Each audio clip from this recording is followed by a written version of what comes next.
ever tell you, you're cosmic, man. Calling occupants of interplanetary.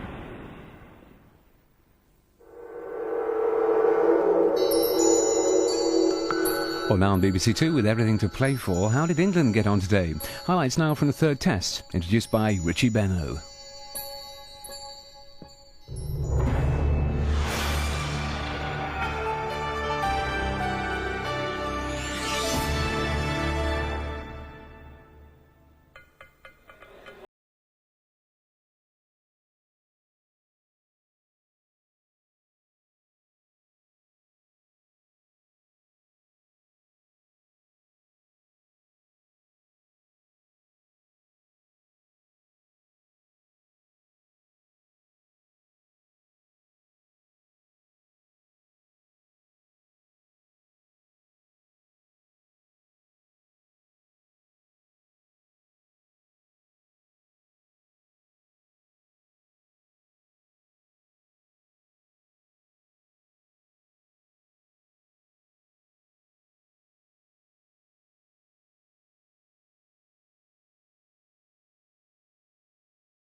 Behind the stumps. Andy Caddick has been omitted for Robert Croft, the Glamorgan off-spinner, who makes his Test match debut. Pakistan have several options, with almost all their players in good form at the moment, but they've decided to play promising young pace bowler Mohammad Akram in place of Atar-ur-Rahman, who's bowled quite well in the two earlier Test matches, but is out today. When the two teams last met here at the Oval, way back in 1992, Wasim and Waqar took 15 wickets between them, something that won't have escaped England's batsmen's attention as they contemplate another fast and bouncy oval pitch. Well, welcome to the highlights of the opening day of this final test of the three-game series between England and Pakistan. Yesterday, Pakistan won the first toss, that was for the choice of ball, and Wasim Akram has won all three of those so far in the series. Tony Lewis was out in the centre today, on hand for the main toss. Okay. Michael Vaughan, you won the toss, and what's happening? We're going to have a bat. What does the pitch look like to you?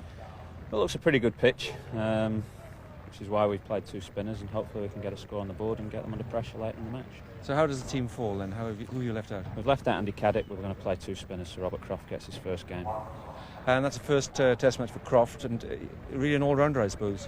Yeah, he gets some useful runs later in the order, but we're primarily looking for wickets from him. Hopefully the pitch will turn later in the game with a bit of rough around. They've got plenty of left-handers. Good, thanks very much. Morning, Wasim. Morning. Worried about the toss? Not really, no. It looks a good wicket, so we're going to try to bowl them out as soon as possible and get in. Now, you've got a lot of men in form. How have you settled your team? Yes, we have. We've got Mohammad Akram in, and that's the only change. And Shadab is out, Amir Sohail is in. So we are with our full strength, and we're looking forward for this game. How quick is Mohammad Akram? He's quite sharp. He has been bowling well, and I think he will be the definitely future prospect for Pakistan team. And you're not going into the draw, I guess. You're trying to win it? Not really, no. There's no point going for draw. You have to go for win, and we are going to go for win. Good, thank you. Thank you. Both captains seem quite happy with what's happened there. The lineups, just to confirm those: England, Atherton and Stewart to go in first, then Hussain, Thorpe, Crawley, Knight, Lewis, Croft, Cork, Salisbury and Mullally. The two spinners in, Robert Croft and Ian Salisbury over the wrist from Sussex. And for Pakistan, Amir Sohail is back in the side. Saeed Anwar, Ijaz Ahmed, Inzamam, who's in good form at the moment. Salim Malik, Asif Mushtabah holds his place after a good performance up at Headingley. Then Wasim Akram, Moin Khan holds his place in against the challenge from Rashid Latif and Mushtaq Ahmed, Waqar Yunus and Mohammad Akram. The officials for this match: Mervyn Kitchen and BC Kure from Sri Lanka. Third umpire Chris Balderstone. Match referee Peter van der Merwe. England won the toss and are batting. And now a word from Geoffrey Boycott, what he thinks about Paul Bryn's pitch here at the Oval. Well, we always come to the Oval Test match expecting a hard, bouncy pitch, and this is what we've got. It's a lovely grass covering. There's no dampness, no wet at all, no sweating, no green grass even, and it is quite hard. And I expect the ball to go through quite nicely for the quick bowlers. Nice pace, nice carry, nice bit of bounce, but all in all, the batsmen won't be unhappy with this, They should be able to play the shots quite nicely, and I don't think this will turn for a long time. Geoffrey Boycott with his thoughts on the way this pitch might play here in the final test of the series. And we're going to join the action now in the second over of the morning. Waka Yunus is the bowler. Alex Stewart is taking strike, and there are 2 runs on the board. In the gap, and that gets through. Comfortable runs there for Alex Stewart. Yes, it's one of those surfaces at the Oval that the thick edges just run away, they race down to the boundary.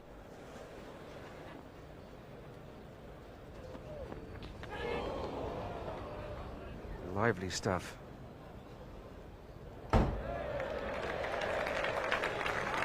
Four-leg buys. I think Michael Atherton knows that Wasim Akram is trying this morning. You're going to get this sort of knock. It's to me, that's acceptable as an opening batsman. That wasn't a real short bounce, it's just short of a length on a pitch that has quite a bit of bounce in it for the quicker bowlers.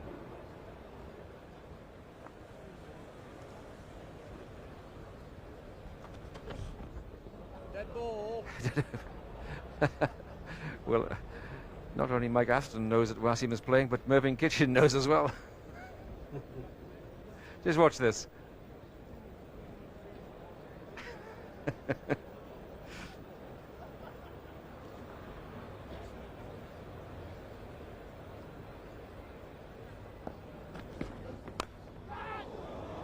Well, shouts go up at slip there. The ball flies through past Amir Sohail at third and bobbles around behind the cameraman.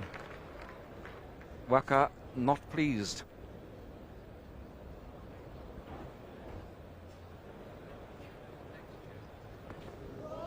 Oh, once again, what a frustrating time for Waka Yunus. Well, I don't think you bowl a much better delivery than this. The length, the line is perfect. Just didn't get a nick.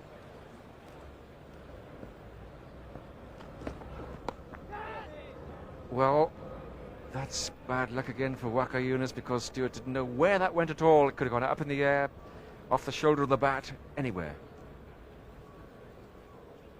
You wouldn't think it was the same batsman that made 170 and the same bowler who bowled rubbish at Headingley. Because Waka's having the best of this tussle so far. Bowled very well this morning.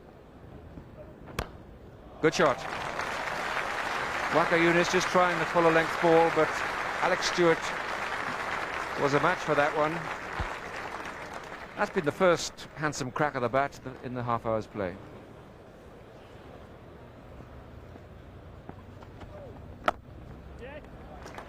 Nice firm shot from Alex Stewart.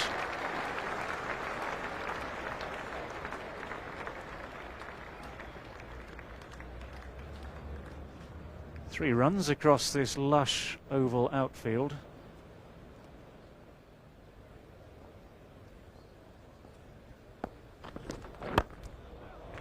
Nicely timed.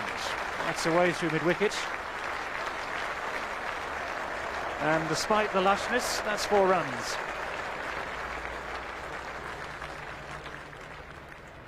Keen-eyed viewers will have spotted something, mainly that it went straight through the legs of Asif Mushtaba, that short leg.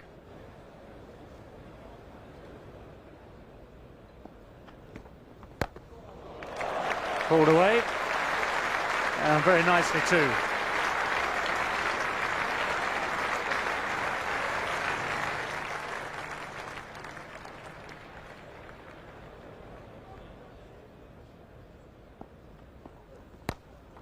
That's even better struck. Rolled his wrist on it, kept it down. That one didn't bounce as high as the first one, but 2 very convincing shots from Alex Stewart.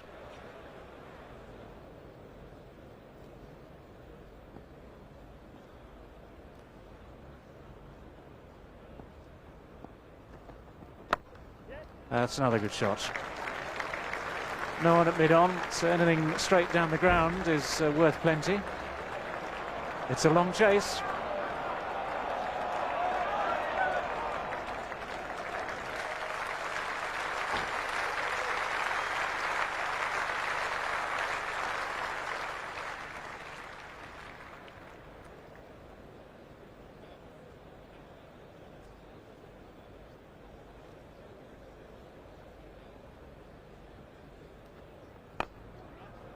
4 runs.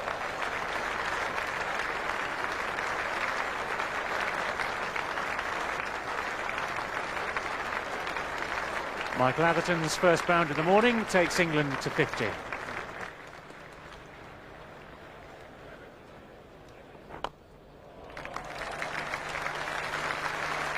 Good shot.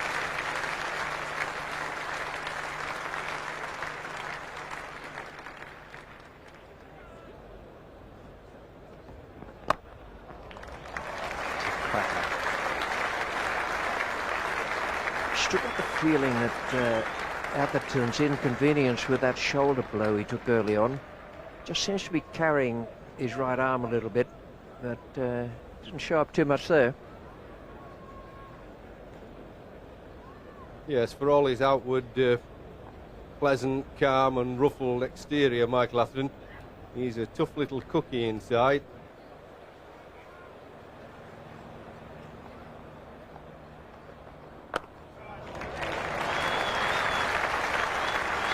Got that very quickly. He must have seen it beautifully because he's hit it away through mid-wicket rather than past square leg. They have put a man out at deep backward square, and Stewart avoided him.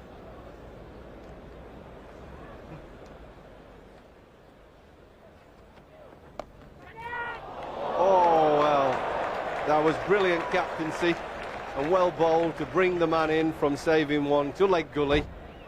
And the very next ball he bowled it exactly in the spot he wanted. Michael Atherton here just helps it round quite quickly. Went straight to the man, Asif Mushtabar. This is where, as a captain and bowler, you're frustrated. You get everything right, and the fielder can't hold on to it.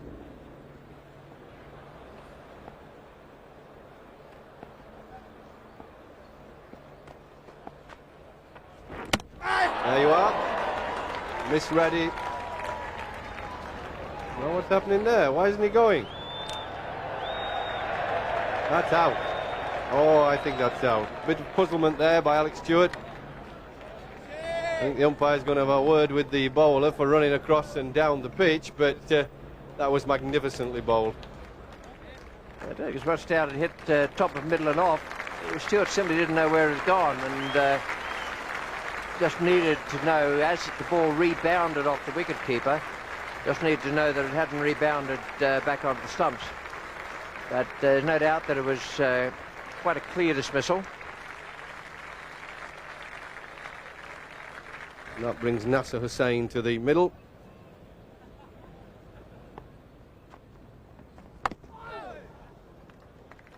A little bit ambitious. It was a quicker one. You need to have a look at the replay, but I suspect just with the naked eye that it was probably the top spinner which has skidded off a bit at Nasser Hussain.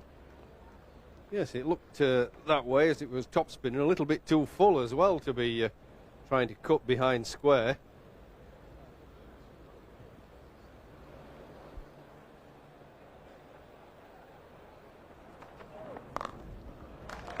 There's a stroke that's reminiscent of the ones played by Alex Stewart today, getting all his weight onto the one foot, the right foot, and then rolling his wrists on the shot.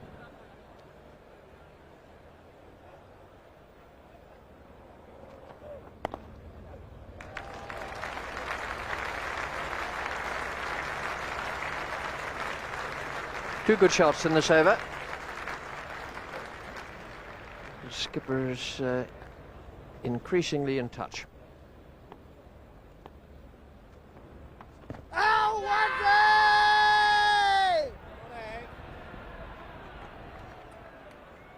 About 9.8 for appeal. Well, it's one of those that he'd never really played at the ball, you see. He's hiding that bat behind the pad, and that's why they're appealing. This, of course, is the off-season at the House of Commons.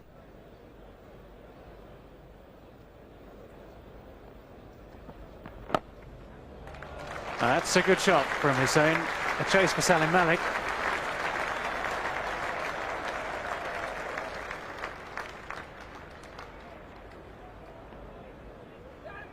Three more.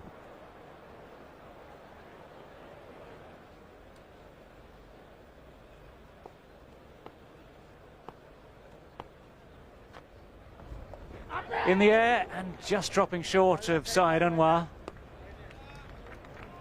That's a typical Nasser Hussain shot.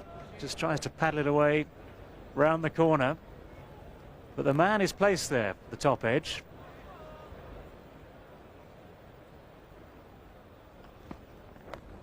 That's a straightforward catch. Nicely taken by Syed Anwar. And it's the end of Nasser Hussain. Just looking at the way he played at it, there was a little bit of readjustment just towards the end where he'd sensed that it had bounced a little bit too much for him. He'd lost control of the shot. And yet the line was such that on a good day, I'm sure Nasser Hussain would have just left well alone. It's not his day today. He's gone for 12. And England have lost their second wicket on 85. Graham Thorpe, who is in top form this summer, but England need him to be in top form today.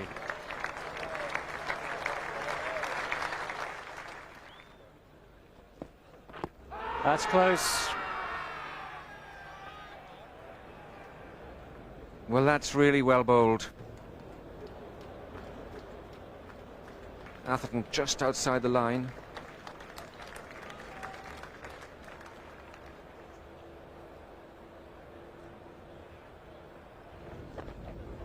Clever and effective. And 4. Well, it's a day for England to be positive, no doubt about that. They know they have all the pace to set in this match. They're one behind in the series. They need big runs, that's the first thing. They need them at a reasonable pace. And Graham Thorpe, I think, enjoys batting here.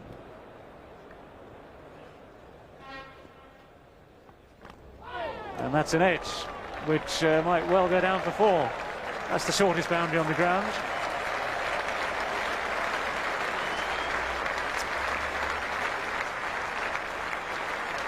Takes England onto 100 as well.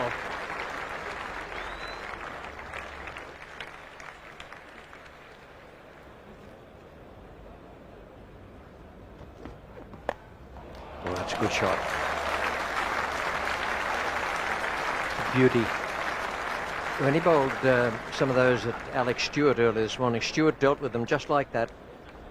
This pull shot really played off the back foot, nicely balanced. The left foot comes up off the ground. Wonderfully executed.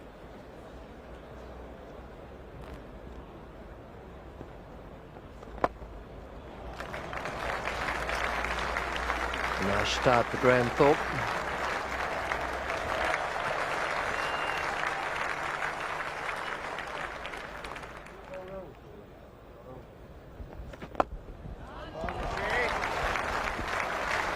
Beautiful shot. It's been an expensive over, Mushtaq's first after lunch.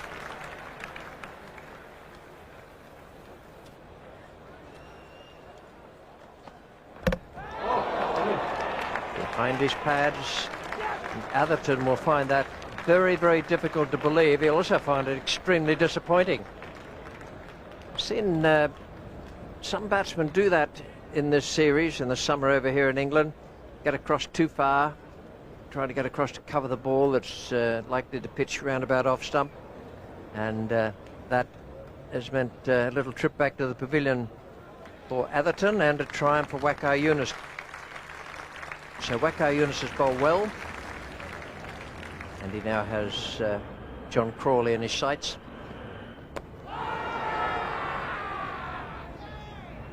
Now this is a bit high, but I think he's offering the opinion that he didn't see it. Well, he was looking to duck here. You'll see he sets off, just going to go down, and he suddenly realises the ball's coming on him, and there's not a lot he can do with the ball at that pace. He's got himself in a bit of a tangle.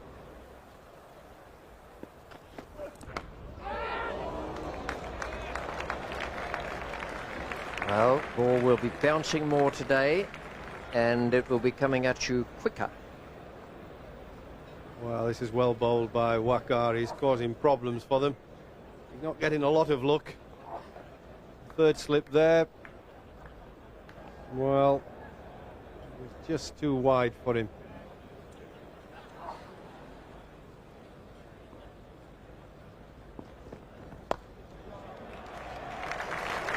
one of his favourite strokes.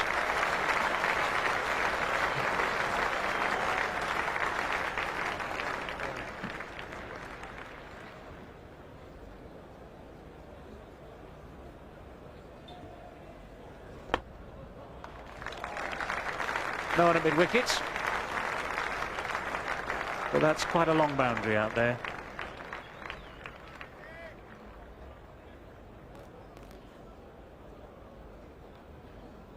Quite a big throw, but slightly wild too.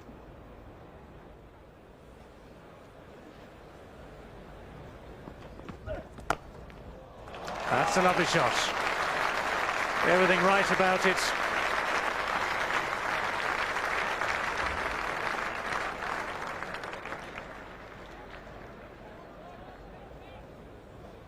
This is a gorgeous off drive.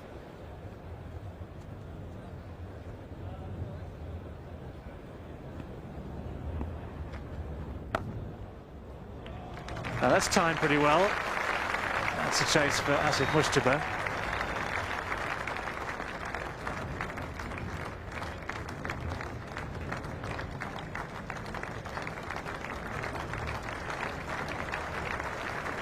And the 150 comes up. 152 now for 3. And this partnership starting to blossom.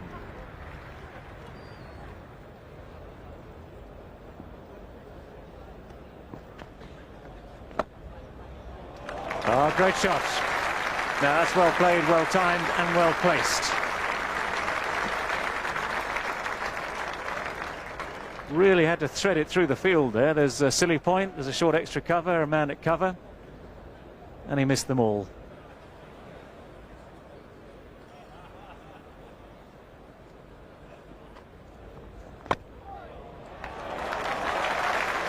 No shortage of confidence there.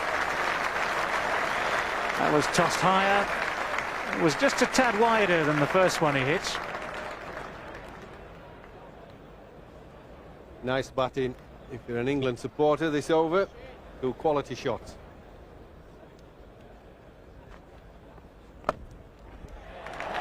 Four more. That's the 3rd time this over. They've all been high quality shots from John Crawley.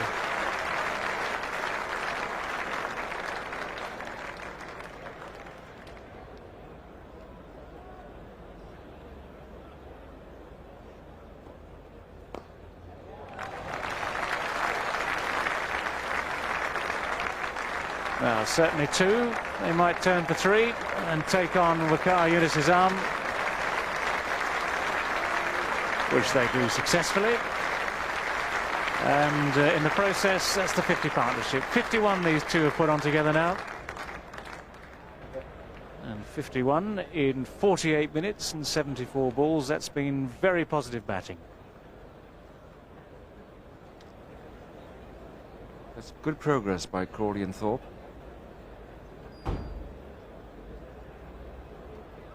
.174 for 3. Wasim Akram.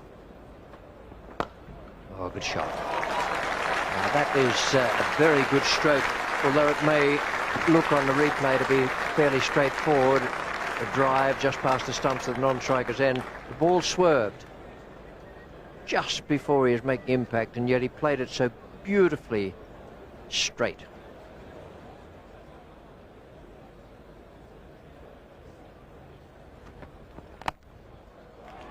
That's a fine shot. The fielder will get it. They'll pick up 3 runs.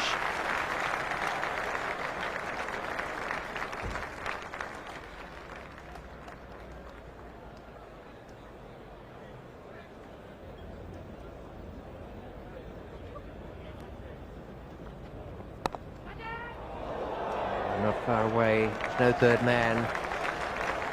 As well bowled, that left him. It's coming around the wicket. Got the ball to swerve. Went further away from the left-hander, and the fielder just couldn't quite make it.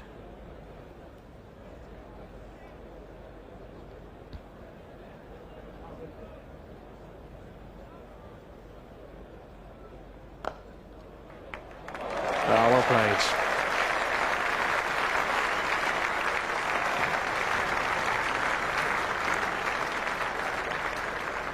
Made no mistake that time, just timed it away. and got it past that man at mid-off, even with this dive.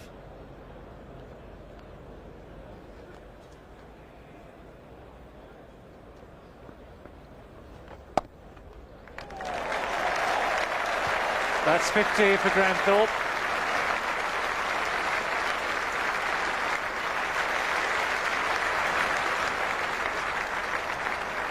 $53 for Graham Thorpe and 202 for England.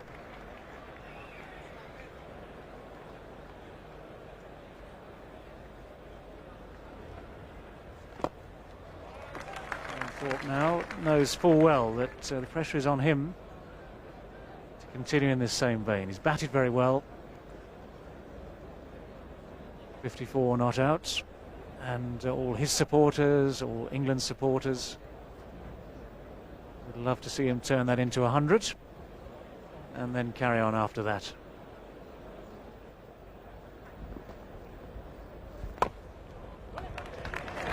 Nicely placed. Well, there wasn't much of a gap there at cover. John Crawley found it, and that's taken him to 50 as well. That's his 5th half-century in England colours, still to make 100. Who knows, this could be the day.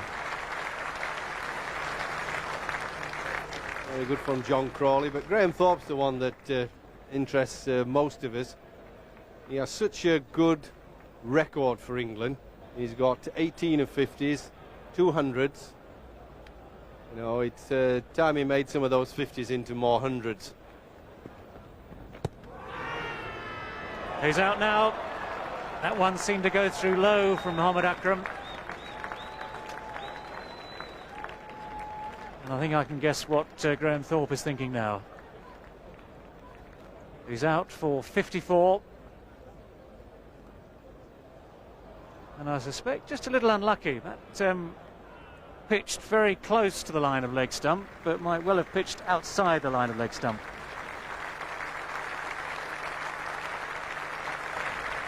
Although the ball just kept a touch low on him, David, watch where the bat goes. He's playing that very square on the onside, and that's hitting off stump, isn't it? And look where the bat goes.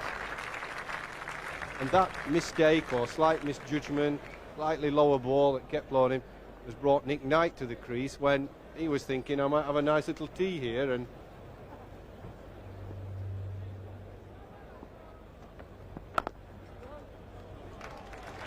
now that is well timed. Just a simple shove. Good straight bat, which will have kept Jeffrey very happy indeed. And 3 good runs.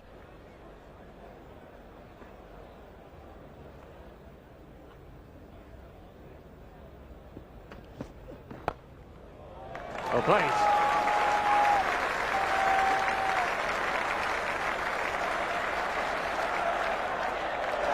Just made it.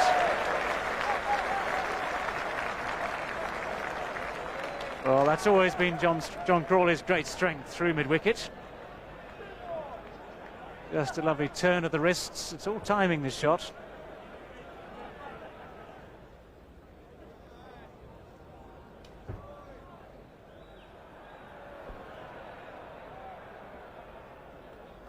Don't send him back, please.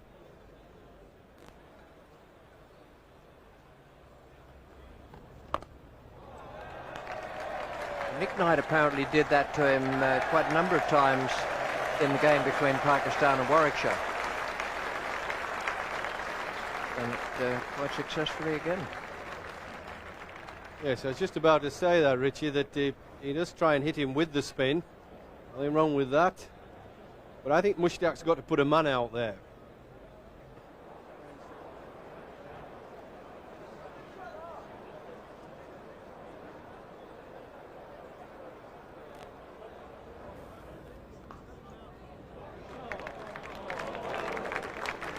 Gathered in the thrown, but the wicket-keeper hasn't had time to get up, but more blameworthy is the captain, who was at square leg and didn't bother to go round for the throw. Yes, it's about setting an example. Pick-up was excellent. Opportunity of a run out. There's the keeper. He had a long way to go, but Just coming into our picture was the captain there, just strolling as if he's out down a country lane.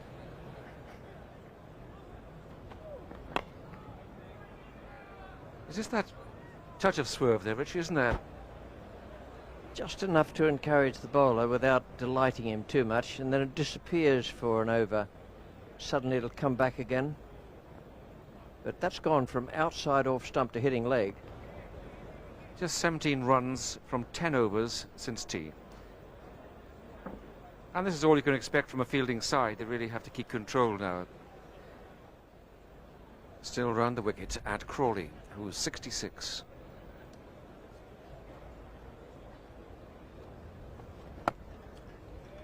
Extra fielders on the onside. 4 fielders saving a single on the leg side. That certainly put the brake on the scoring. Michael Atherton. Well, he's not at all a disappointment in the flesh, but that's how he looks in cardboard cutout.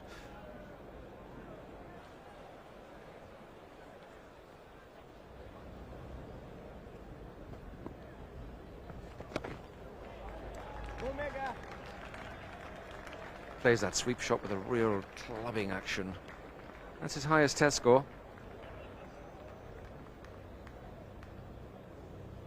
Pretty good innings too.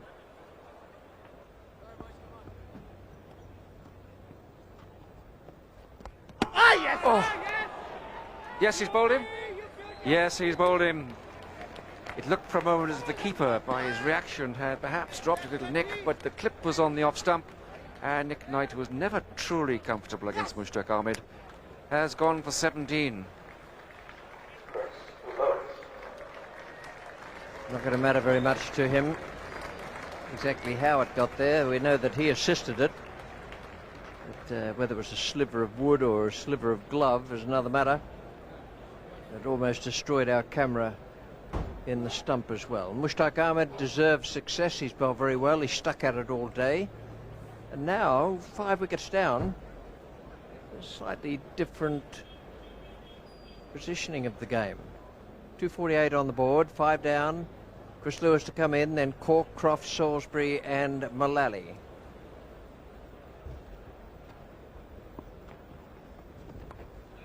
Oh, nice little tickle down the leg side.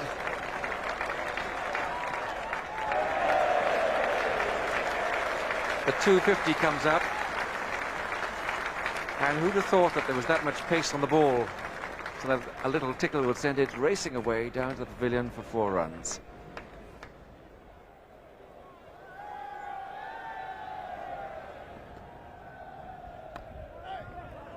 Edged, but safely.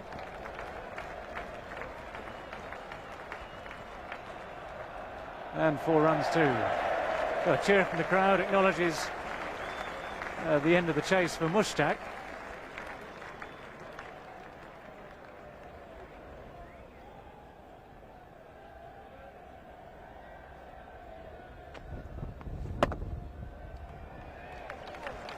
Oh, that's beaten him.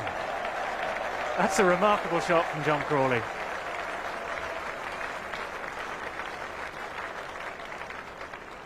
The man out there at deep cover was literally, that was deep, very, very deep, nearer the boundary than the pitch.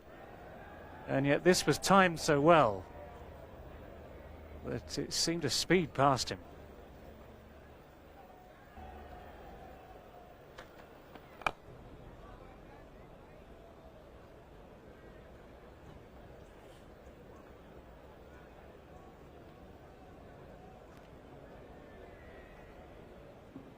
There's been no change of ball, though Wasim Akram tried to change it, well, 20 odd overs ago.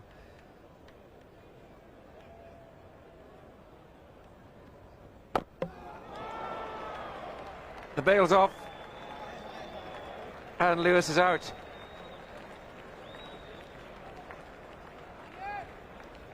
Beautifully bowled. The class performer, Wasim Akram. Becoming a bit of a habit, playing on today. That has come back. The big swerve has come back, and Lewis has played it perhaps onto his pad and then onto his stump. But he was in a rather ungainly position beaten by Wasim Akram.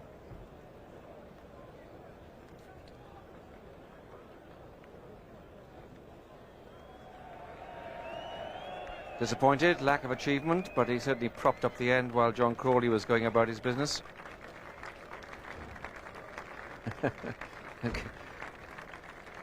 Some good spirits out there, not surprisingly. I know a wicket for the captain, always a good thing to happen. The incoming batsman now is Ian Salisbury.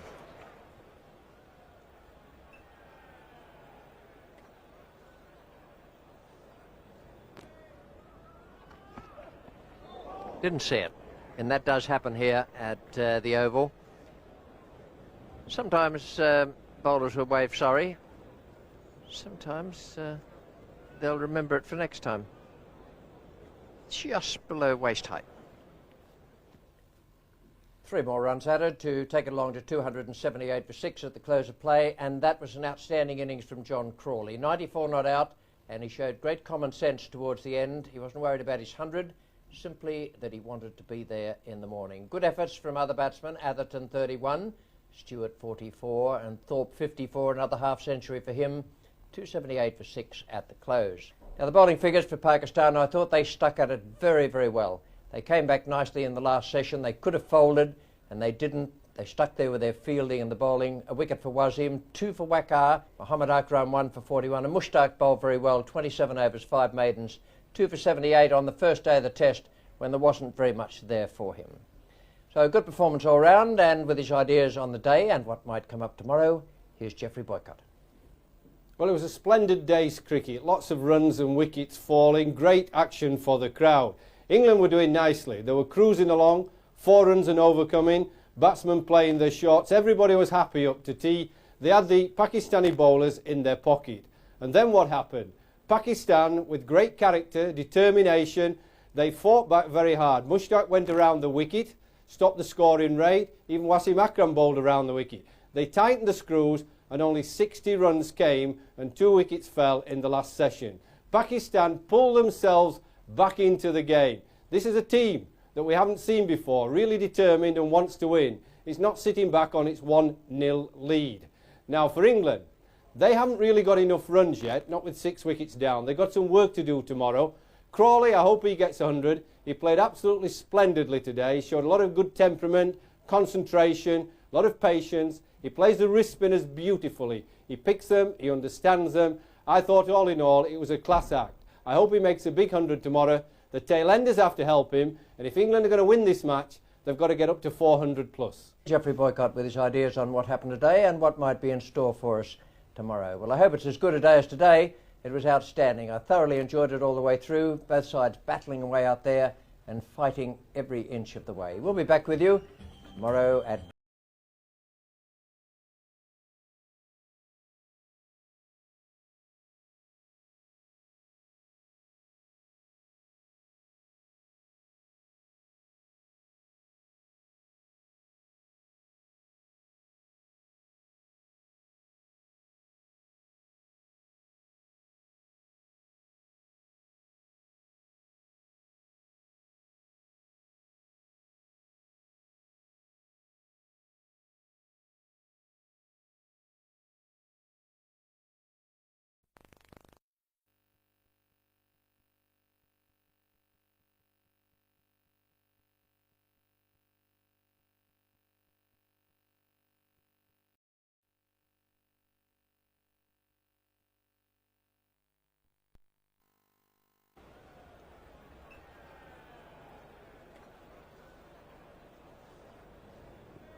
Didn't see it, and that does happen here at the Oval.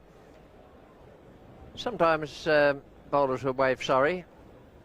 Sometimes they'll remember it for next time. Just below waist height. 3 more runs added to take it along to 278 for 6 at the close of play, and that was an outstanding innings from John Crawley. 94 not out, and he showed great common sense towards the end. He wasn't worried about his 100, simply that he wanted to be there in the morning. Good efforts from other batsmen. Atherton 31, Stewart 44, and Thorpe 54, another half century for him.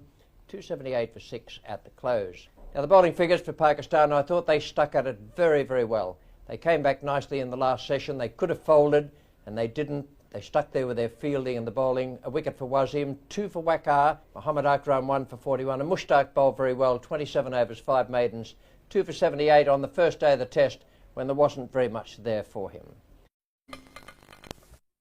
Search of the truth. You've already squeezed me as much as you get squeezed. Hollywood Madam Heidi Fleiss, tomorrow 9:45, BBC Two. On BBC One, a chance to see one of the now legendary Parkinson interviews. Dustin Hoffman is in a chair, and he also stars in BBC One's Late Movie. This is BBC Two, where we look back on the highlights of today's play at the Oval with Richie Benno.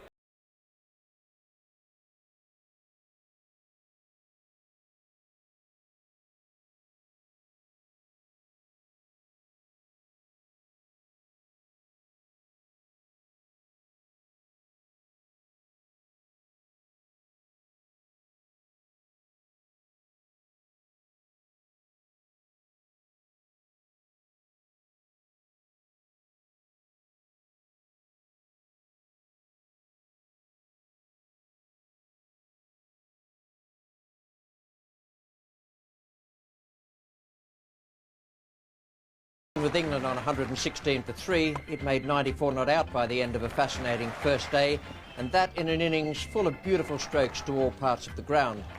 Crawley, I thought, played Mushtaq Ahmed particularly well. Once he covered drove in 3 times in the 1 over, but the Pakistan leg spinner fought back in the final session to remove Nick Knight, and then Wasim Akram struck to dismiss Chris Lewis, and that left England on 278 for 6, and Crawley just 6 short of what would have been and still might be his maiden test match century.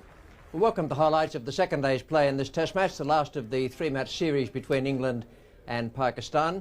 Unfortunately, Crawley's journey through the nervous 90s was delayed even further by heavy rain and strong winds at the Oval. They swept through London overnight, and the start of play was severely delayed.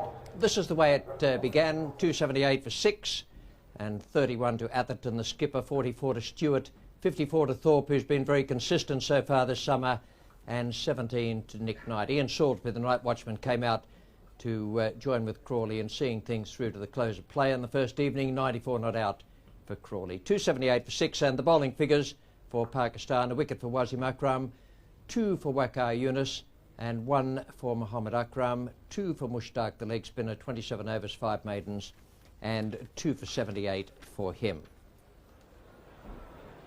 Play finally got underway at 2:15, and we join now with the first ball. Waqar is the bowler, and Ian Salisbury is taken straight.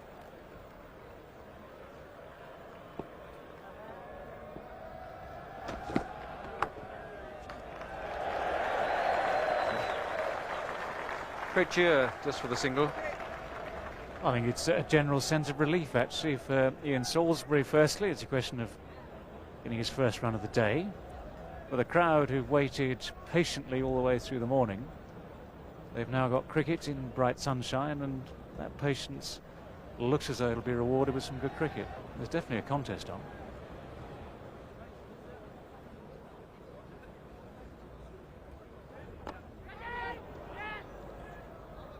Well, that's out. The umpire says that's out. There's a great deal of silence around the ground. A lot of hesitation in the mind of Ian Salisbury. So Salisbury goes to 5. Let's take another look at this. Well, that's going to be interesting, because it seems to have come off maybe the shoulder, maybe the glove.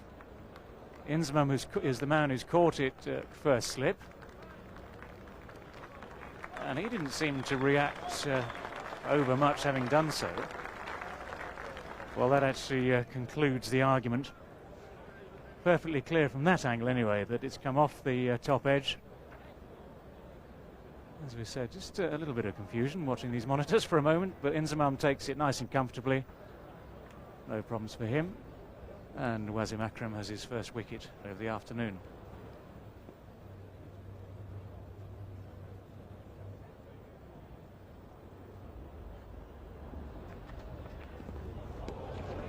Good fiery stuff, and this is exactly what Pakistan wants, but not England, of course. England looking to motor on with the bat. What they require now is really good, solid support for Crawley.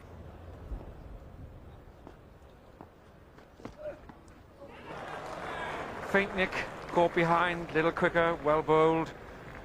An ambitious shot by Dominic Cork.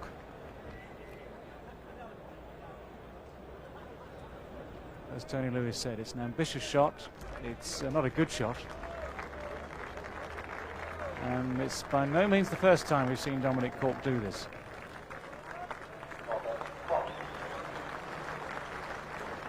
Robert Croft.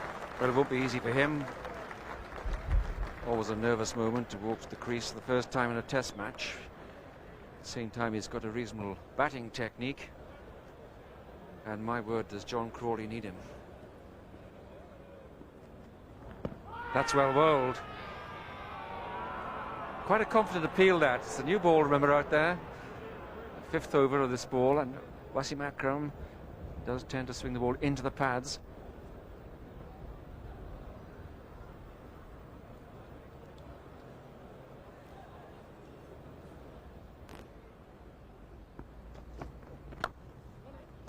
Firm clip through mid-wicket. And that might well go. 99. Yes, yes, they shout. Run for. Well played, John Crawley. The first century in Test match cricket. Beautifully taken. Full of good sense and defence. And some cracking shots in attack. Elegant and punching.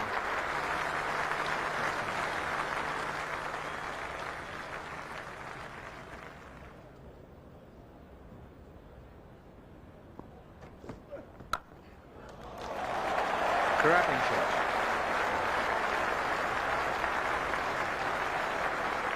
This really is top-class batting.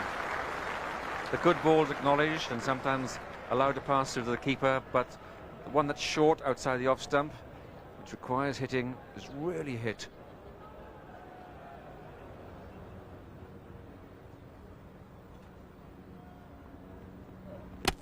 Beautifully bowled, so quick and lethal.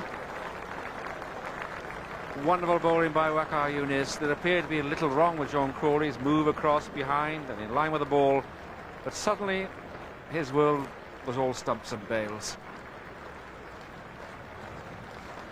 Well, it's actually kept lower than John Crawley thought it would. Unusual for an oval pitch, test match pitch on the second day. And there was just the lack of bounce that defeated the defence. So John Crawley's moment of glory, swiftly followed by the end of the innings. Was playing it largely off the back foot. He hadn't lunged forward by a long, long way. It's short of a length. And just when he expected it to bounce rather more, I think, at stump height, top of stump height, it hits only halfway up. Well, this will be difficult for these two, Mullally and Croft.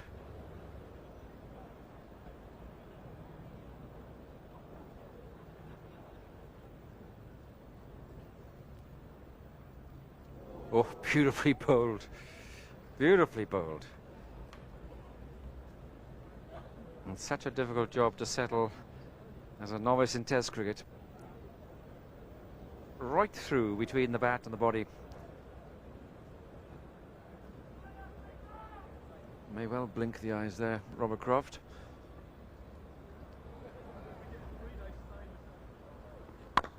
Great shot.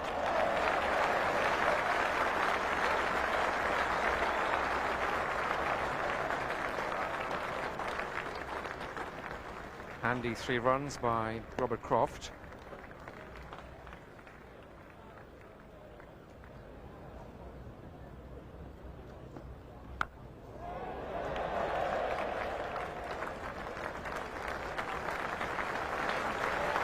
And the 300 comes up, just a single.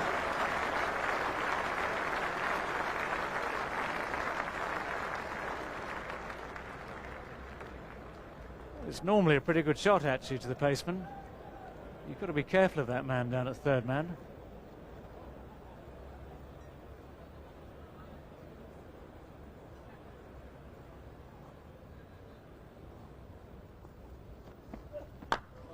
Wow.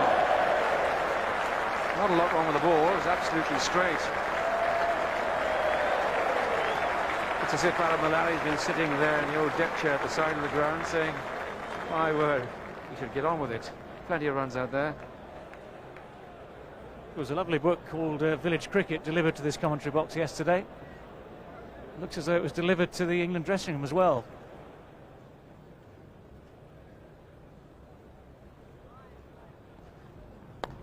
Well, is that going in the air? Drop short. Dribbles away. 4 runs. It's Waka Yunus down there. Well, Wakar had to make a lot of ground to get close to this. That shot certainly won't be found in the MCC Masterclass manual. And although he couldn't quite make it, nor could he stop it going for runs.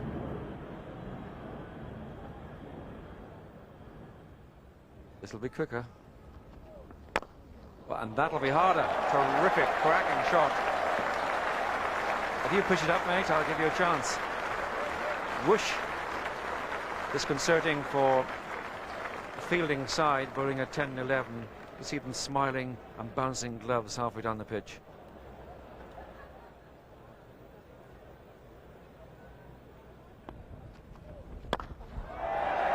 Terrific blow again, which toe-ended, in fact. It was a stroke of mean intent, but didn't quite middle it.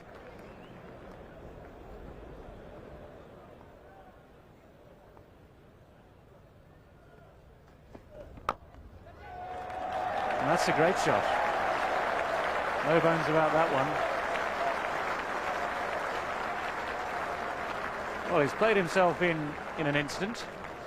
He's gone from slogger to a now unorthodox but effective stroke maker. That was timed, placed,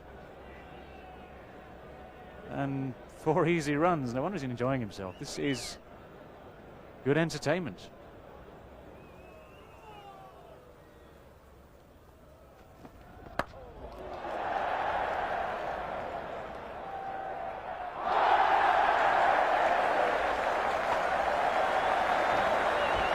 He was never going to catch that. Couldn't spoil the fun by having someone wrap their hands round a sky like that, where the batsman's done a twirl and a twiddle while the ball's on the way to the fielder at deep backward square. Never even looked like it, I'm afraid.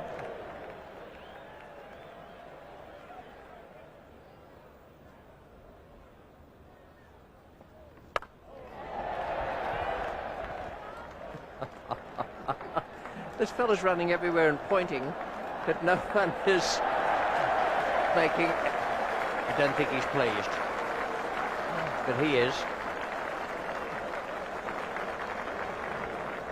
Well, this is very handy for England because, if nothing else, there are runs going on the ball, but if nothing else, it's more demoralising for Wasim and his Pakistan side. They're being made to look foolish by Alan Mullally.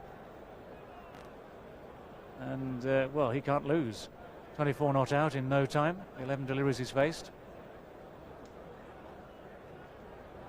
He'd be pleased too. Now, Wasim Akram. Clever. The slow one. Mullally well away from the batting crease. And the leg stump goes out of the ground. That's put an end to the fun.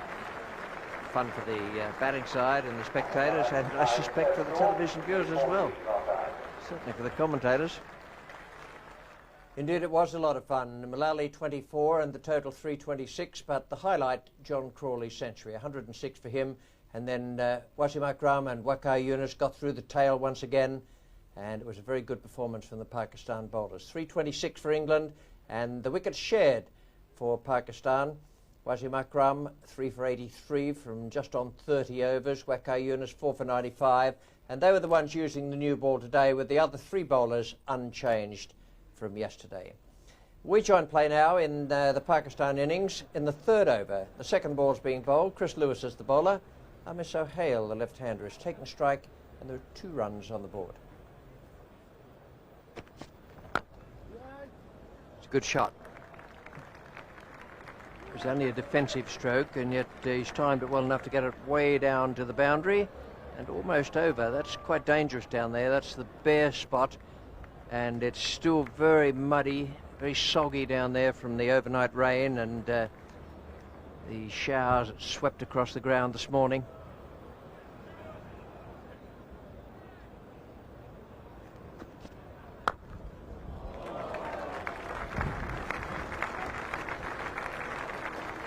It was a fierce hit, sort of thing we've come to expect from Syed Anwar and Amir Sohail.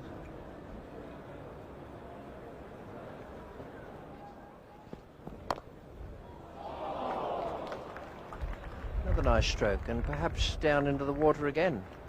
Well, if Alan Mullally idea is to attack the left-hander outside off stump, which it should be, then he might need a third man. All bounced up. It wasn't a catch.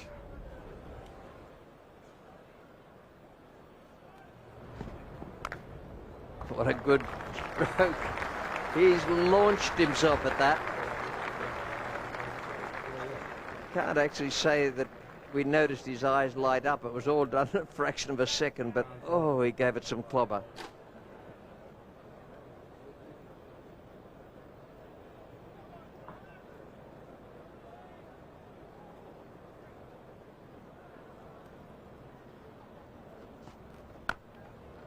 Well, there it goes again.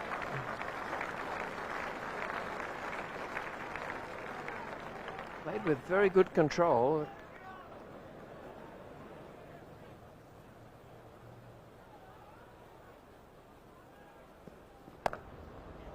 There's 4 more.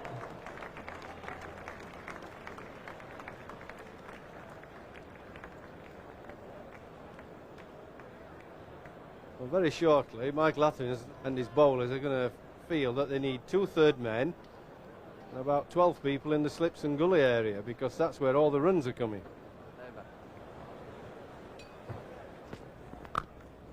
That's a good stroke. That is a glorious square drive off the back foot. He's just got himself into perfect position. I'll swear it was no more than a solid defensive stroke. 50 up, and it's been great to watch.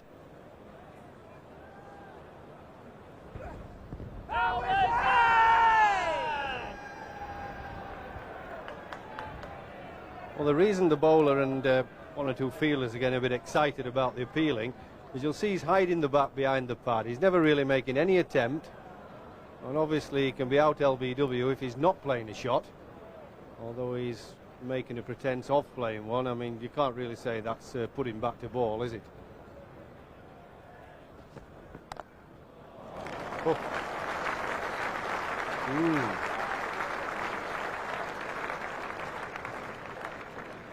I don't know what you say about that. It's just a gorgeous shot. The foot right down the pitch, went after it.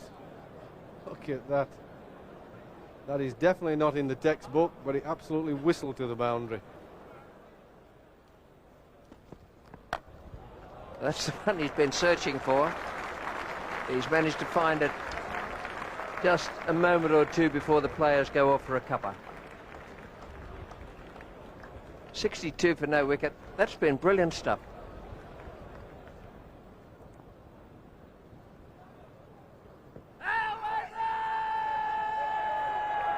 Rav Kitchen looking very, very closely. Sohail was well forward. Yeah, he is well forward, but it's that business of before tea when I said he hides the bat behind the pad.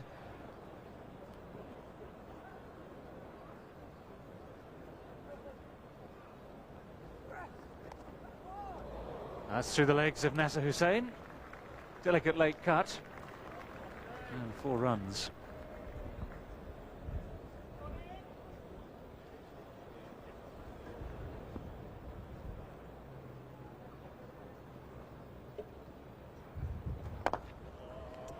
4 more. That's right off the meat.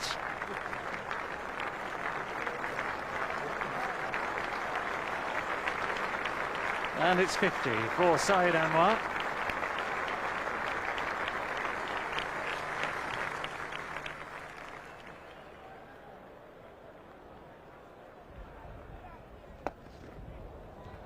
And that's drifted just too far down the leg side.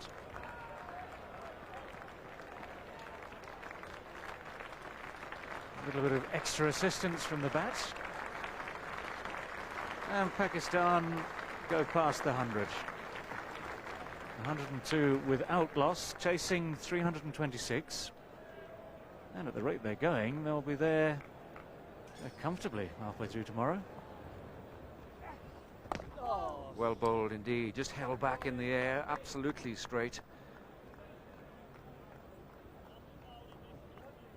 Well, he's the only bowler that's asking questions all the time of the batsman. You can see Mr. Hale's fretting, he's trying all kinds of things to get runs. In the air, and caught him. Brilliant. Alistair Hale goes, and for Robert Croft, a first wicket in Test match cricket. Well, as Jeff Boycott said, he's asked all the questions of Robert Croft and got his reward. Floating up, drifting in, and a beautiful catch. Well, there was some excellent cricket there, wasn't there? Really, Amir Suhail lacking in patience. A nice innings of 46 of 78 balls. So 1 wicket down, 106.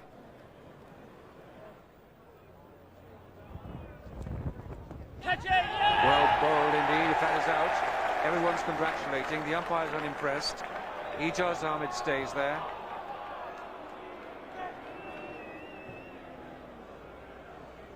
Yeah, I think that just hit the pad. I'd have been like Ijaz, I wouldn't have been walking. Well, that's 4 runs, and the interesting thing is that it was the googly earlier on that England thought he'd edged, and Salisbury tried another googly, but I'm afraid you have to have more masterly control of line and length. That has to be a hit. Ijaz picked it, 4 runs. That's a good shot for 4. Wasn't all that bad a ball. Gave it a bit of air, and the breeze coming across from offside to leg as he's bowling has drifted it to outside leg stump. There's nice flight there, but not controlled perhaps quite as he'd wish.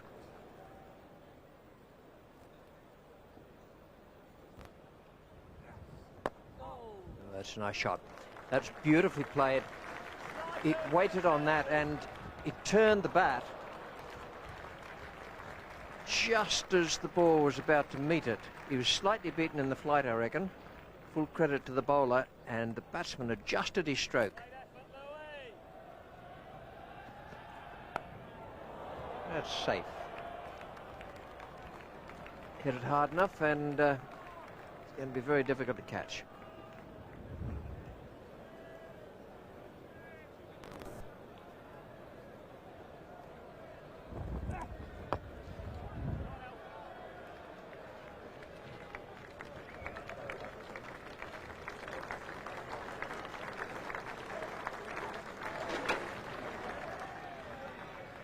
.150 up, and in very good time, 148 minutes, 229 balls. And still some positive batting to come, don't you worry about that. Oh. That's gone high, very, very high actually. It's a good wedge shot.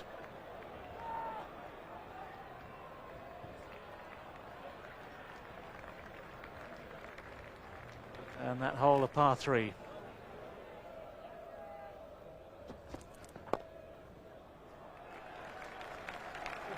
Simplicity itself, that shot.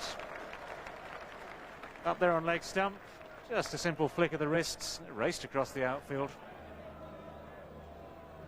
And certainly no need to run for that one.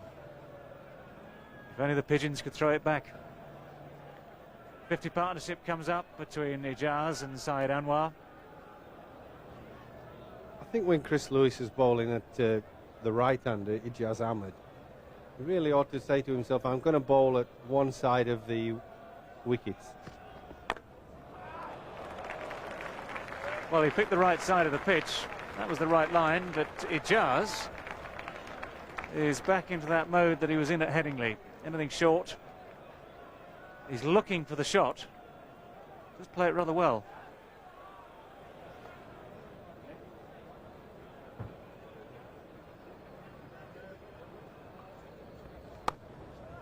Oh, fine shot.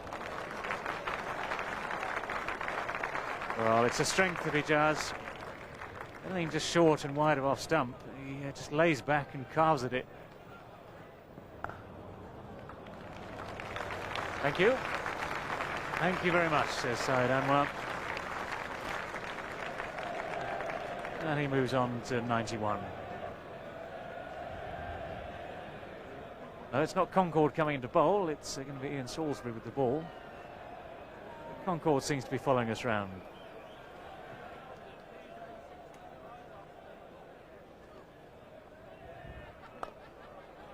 Four more. No one really need chase that.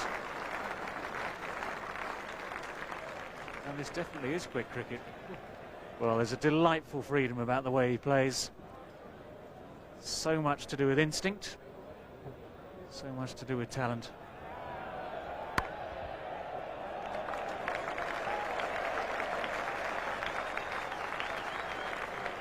Meant to be a square drive, but it went a bit finer than that.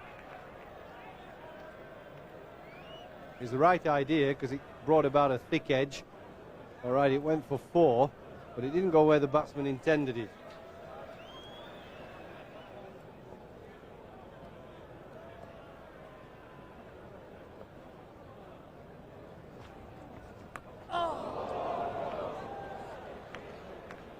One moment Salisbury would have thought that was through the gap, with the batsman trying to pull a ball that perhaps wasn't quite short enough. In fact, what's happened is there's 4 runs against the batsman's man. Just missed by a whisker. 201 for 1. That's in better than even time, which is unusual these days.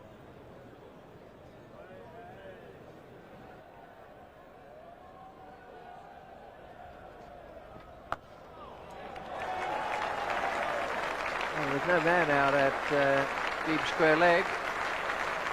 That's the way Syed Anwar has picked up his century. He's hit a full toss away over square leg.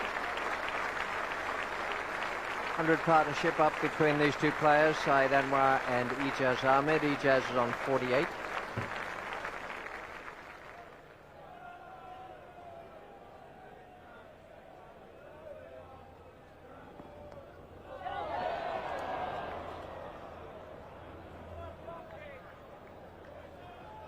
Far short of Nasser Hussain, who's quite a fair way back there at slip.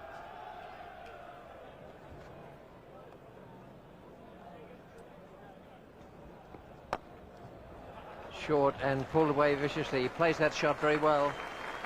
Salisbury is testing with the top spinner. He just picked it and he smashed his way to a half century.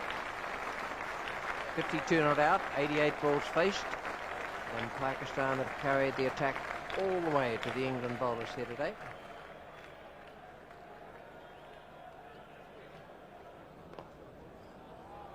Now there's a few more. It's a good shot.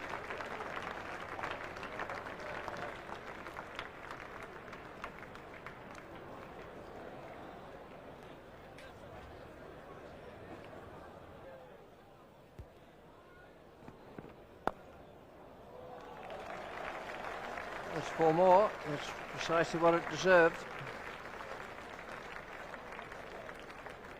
Could be a bit of stick coming up here for England's bowlers tomorrow.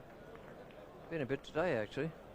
Well, it's looked at times like taking candy from school children. Except for Robert Croft bowling, you can't say any of the England bowlers have really troubled Syed Anwar and Sohail when he was in.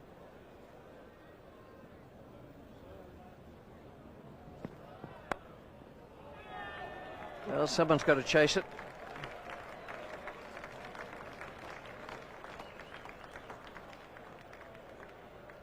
He's been doing it all day, so there's no reason for him to stop playing that shot. Whenever the bowlers give him a ball that's just a little bit too wide, he's onto it in a flash. No more runs added, and 229 on the board for Pakistan at the close of play on the second day of this Cornhill Test. Just the 1 wicket down, and that's not good news for England. Amir Sohail, the man out, caught by Cork off Robert Croft, who bowled very tidily. 46 Amir Sohail made. Syed Anwar, I thought that was a lovely innings, one of the best we've seen all summer. 116 for him, and he's still going, wonderfully entertaining all the time. And so too Ijaz Ahmed, who has a slightly unusual style, but he is very, very effective. He's made 58 so far, and Pakistan have done very well. The bowling figures for England, well, they've struggled out there. Lewis 49 from 9 overs, Mullally 28 from 9. The two spinners, Croft 17 overs, 3 maidens, 1 for 42, was a very creditable debut, and Cork 38 from 7 overs. Salisbury had 71 taken from 14 overs, and he was every so often bowling a loose delivery which was carted away to the boundary on almost every occasion. That's the way it is at the close of play after 2 days in this Cornhill Test. England 326, Pakistan 229 for 1, Pakistan 97 behind. And now Geoffrey Boycott with his ideas on what happened today and what might be in store for us tomorrow. Pakistan had a terrific day. Everything went according to plan. In the morning, with the new ball only 1 over all, Wasim and Waqar got rid of the England resistance fairly quickly. And then it was left to the Pakistan batsmen, and what a day they've had. They came out all guns blazing. Shots all over the place. 5 and over was scored. Syed Anwar in particular was absolutely breathtaking in some of his shot play. I know that Sohail and Anwar take a few risks, but it is exciting, it is thrilling, and it is good entertainment for anybody who's watching. Pakistan are in a wonderful position, and I think the England bowlers didn't do themselves any justice. Only Robert Croft bowled well. In his first Test match, he bowled with a very wise head. He can go to bed tonight thinking he had a pretty good day. He varied his flight and his pace, didn't turn the ball much, but he drifted it on the breeze, and he posed a few problems. Well, tomorrow, England had better come up with a very, very big day, because at the moment they're in trouble. Thanks, Geoffrey. Well, nothing really good in store there for England, I'm afraid, unless they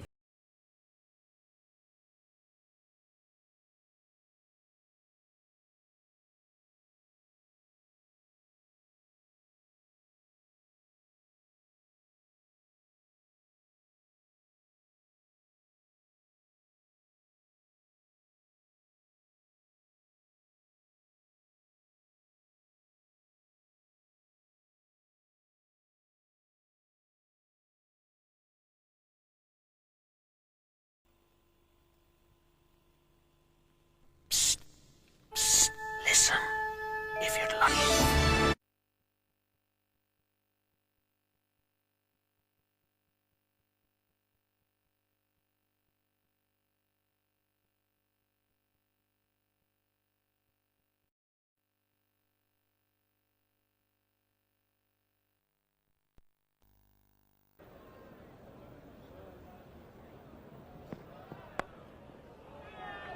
Well, someone's got to chase it.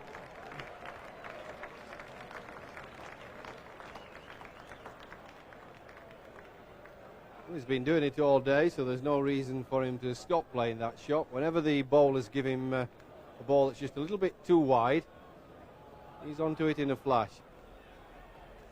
No more runs added, and 229 on the board for Pakistan at the close of play on the second day of this Cornhill Test. Just the 1 wicket down, and that's not good news for England. Amir Sohail, the man out, caught by Cork off Robert Croft, who bowled very tidily. 46 Amir Sohail made. Syed Anwar, I thought that was a lovely innings, one of the best we've seen all summer. 116 for him, and he's still going, wonderfully entertaining all the time. And so too Ijaz Ahmed, who has a slightly unusual style, but he is very, very effective. He's made 58 so far, and Pakistan have done very well. The bowling figures for England, well, they've struggled out there. Lewis 49 from 9 overs, Mullally 28 from 9. The two spinners, Croft 17 overs, 3 maidens, 1 for 42, was a very creditable debut, and Cork 38 from 7 overs. Salisbury had 71 taken from 14 overs, and he was every so often bowling a loose delivery which was carted away to the boundary on almost every occasion. That's the way it is at the close of play after 2 days in this Cornhill Test. England 326, Pakistan 229 for 1. Pakistan 97 behind.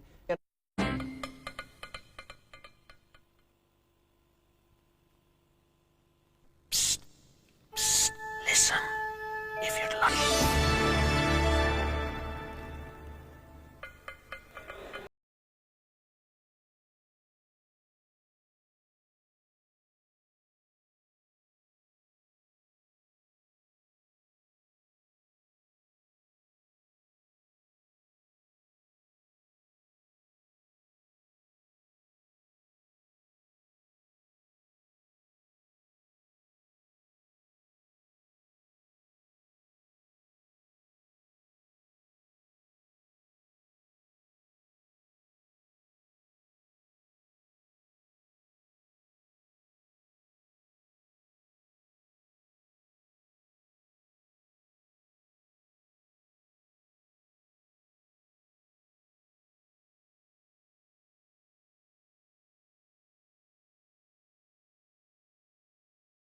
Wayward bowlers.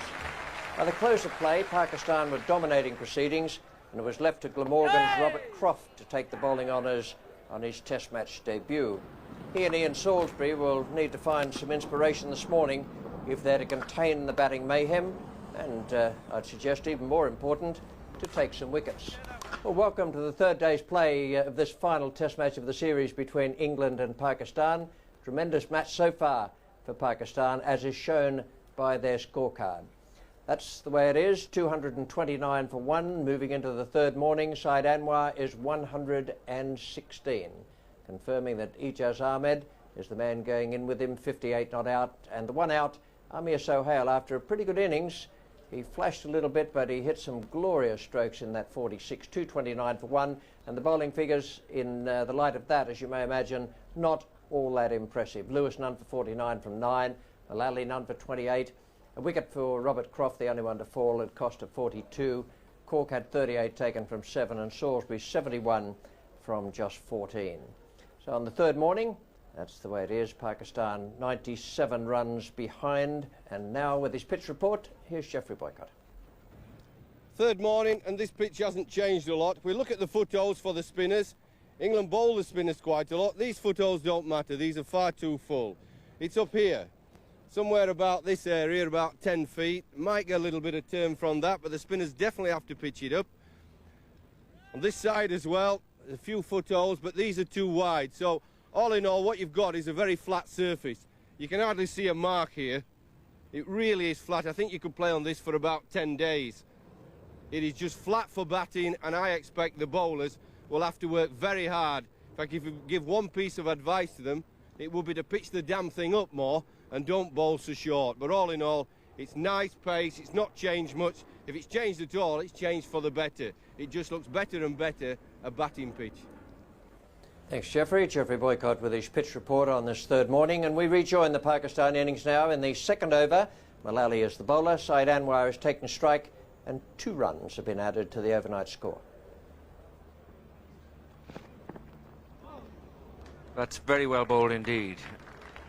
Very often left arm over the wicket bowlers do find that extra bit of movement to the left-handed batsman, and that just left off the pitch outside the off stump. Very unlucky not to get a little tickle there.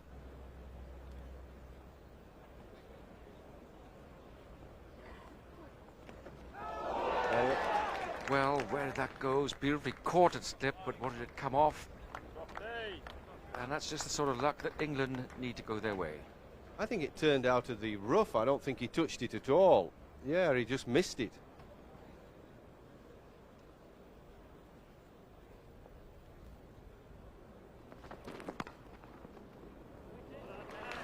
Fine stop, and that's what England needs in the field. Needs a succession of examples of good diving stops and shows of real keenness. It's Nasser Hussain.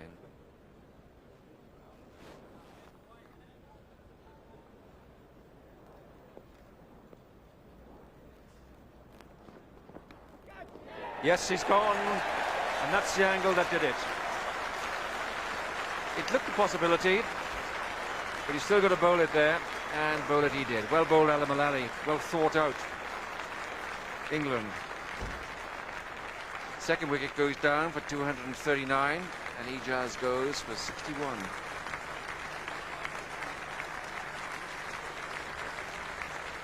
Next batsman in Zaman ul Haq. Well, he's not a player who hangs around at all.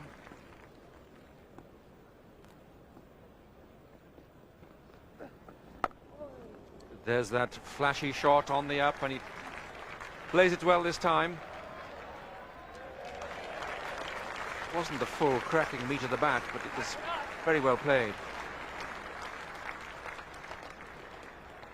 Ian Salisbury is the fielder there.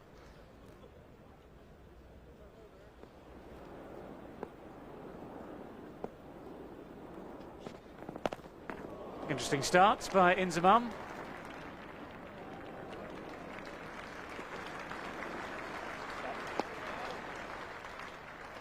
Robert Croft just had to sort his footwork out and anticipate the spin.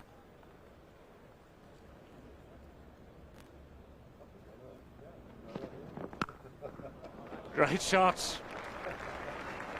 Well, one of the rare times this morning in this first 40 minutes that Mullally has strayed too short and too wide. It's the first boundary of the morning, and what a cracking shot it was. Syed Anwar onto 129 and Pakistan onto 250. Nick Knight has gone to silly point. Like a helmet, but there's no helmet out there. And he's going to take on Inzamam without one. Well, that is an old-fashioned outlook. Well, quite the ball you want if you are fielding there without a helmet. Short outside the off stump. No, it's about the only ball he's bowled this morning. It's not going in the spot he wanted it to go. I think Nick Knight would be wise to get the helmet. Better safe than sorry.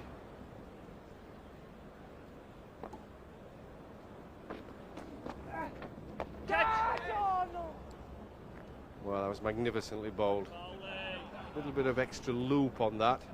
Deceived Inzamam, he came to it, got there too early. And the baton pad went in front of the wicket, not square.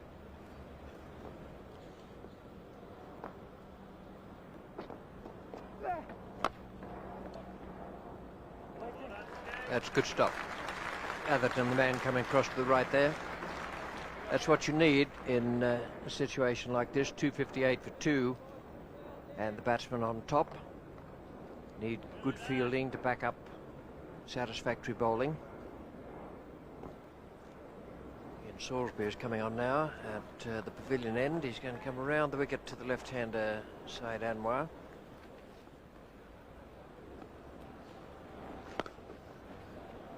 That's a good shot. Beautifully placed, full toss first ball. And played with due care and attention and timing, straight through cover.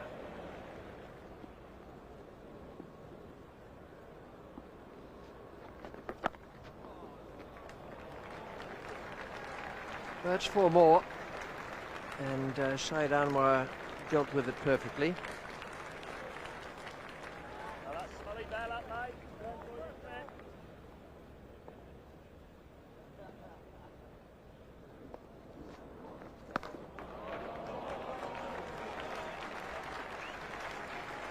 Dealt with precisely the way it should have been. Too short.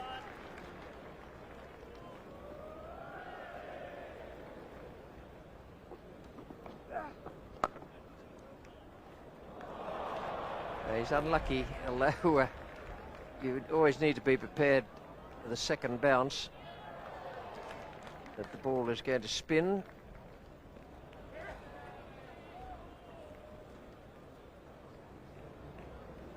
There's the square drive, and there's the second bounce that's done the captain.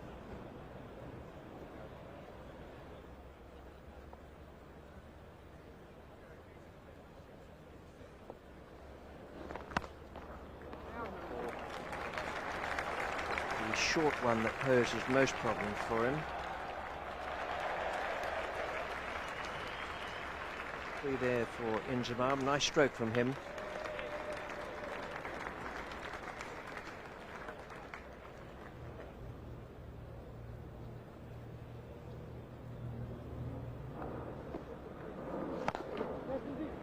Dive out.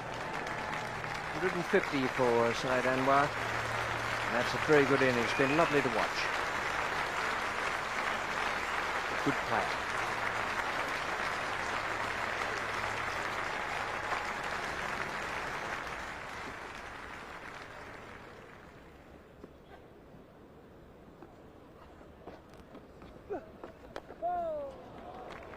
That's a good shot, a clever shot.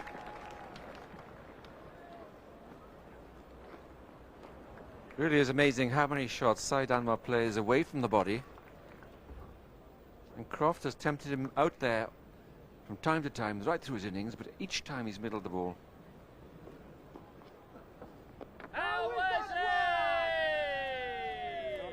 Well, he's not going to get the LBW, but that's got lovely drift on it as well.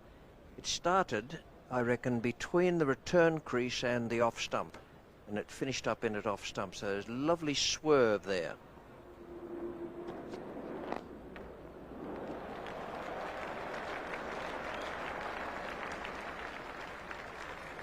Gorgeous shot. Perfectly balanced. Such excellent balance from this little player. Just given us some wonderful entertainment over these last 2 days. Well, it's dug in short, but not that short, and of course it didn't get up very high.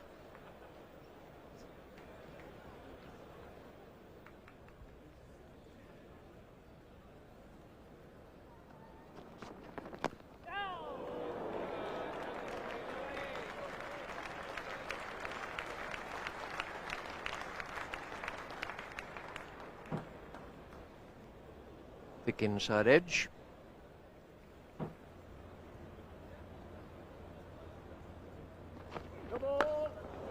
No ball called. The miscue matters not.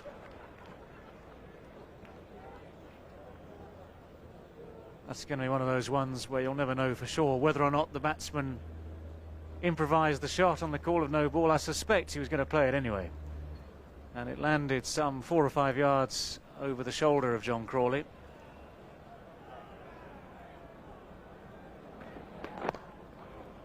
Good shot. Well, that's where the patience comes in for Inzamam. He's been happy to wait for the loose delivery. And now it's arrived, he's taken full advantage.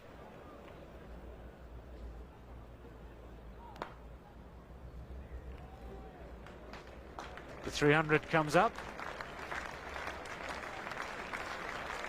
1 run for the no ball.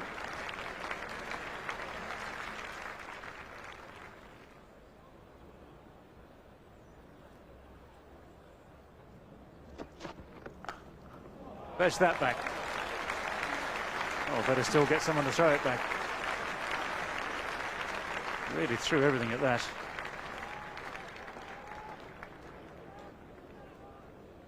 It's again one of those shots wide of the off stump. The foot is not across there. And the bowler, I'm sure, for that split second thinks, well, I'm in with a chance here.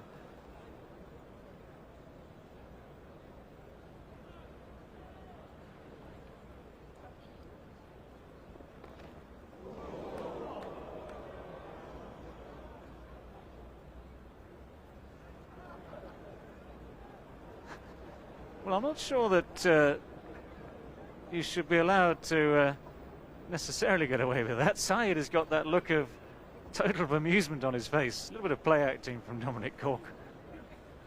I suggest that might be overstepping it. Pretty pathetic, isn't it?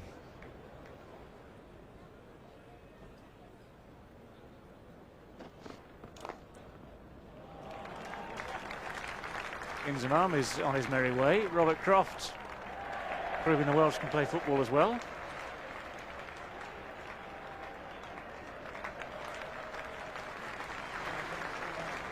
He's probably brought up watching Swansea City play. You can tell the style, can't you?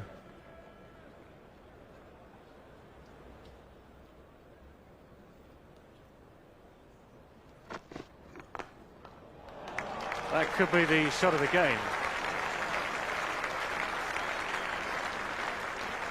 Chris Lewis trying to alter his tactics by going round the wicket.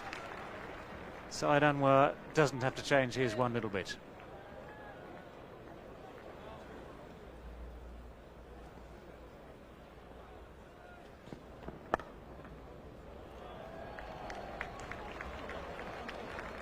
It's a nice gentle little push there as to start proceedings after lunch. An easy 3 to start Inzamam on the way to a half century.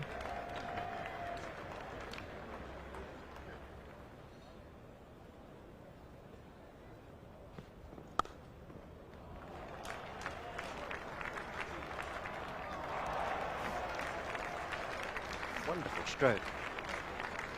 First hit he's had after lunch, he's just leant into it. Played a lovely wristy stroke.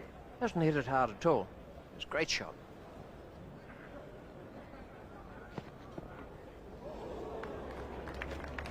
Well, it's got to be a good ball to get past a player of this quality in such form.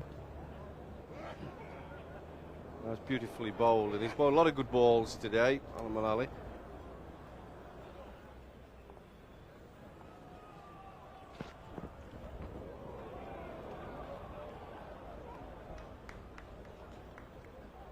Alex Stewart's not going to be too pleased about that. It's been signalled as byes. It's been a slightly cruel call there.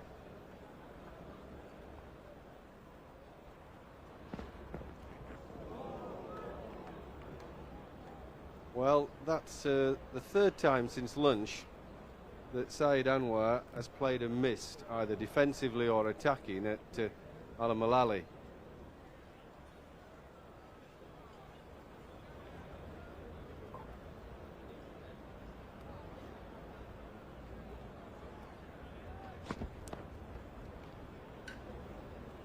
Inzamam's got to keep in mind, there's that man down there for the hook.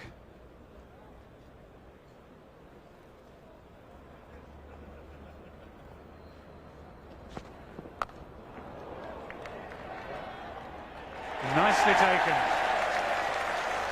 Nasser Hussain and Alan Mullally conspire.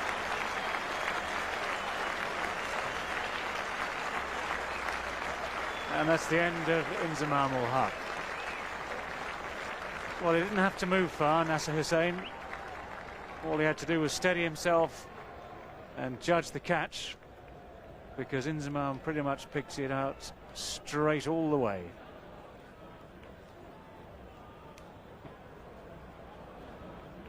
Thank you very much, says Nasser Hussain.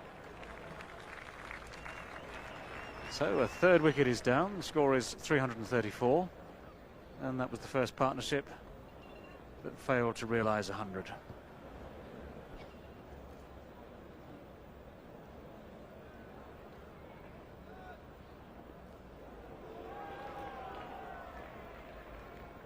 Syed Anwar not falling for the same trap. He's tended to duck underneath the short balls pretty much all the way through this innings. He's had maybe one, maybe two little attempts at a hook shot.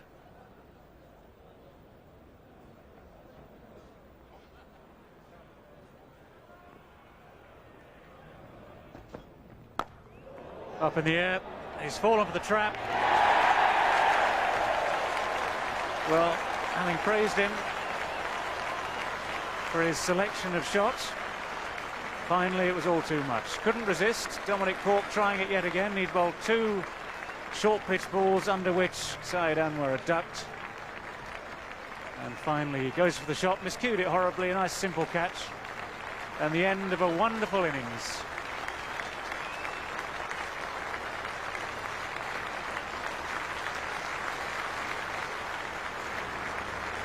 Syed Anwar out for 176 from a total of 334 before. And applauded in by capacity crowd, applauded in by the England side as well. And it's all a bit like London buses again. No wickets for a long, long time, suddenly two come at once. It is getting just that little bit murkier over the oval at the moment.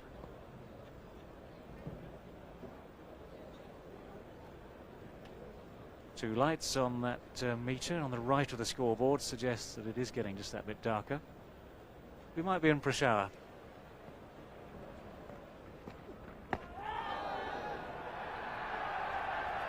A short run from Dominic Cork, almost taking Salim Malik by surprise. Just a little inside edge maybe saved him, I'm not sure, but he didn't pick it up very well. No, he might not have hit it even, but it's got quite dark. I wonder if he picked it up. No, he didn't hit it. He sort of never really got his feet moving. The rain's arrived. That's the reason for the umbrellas racing up.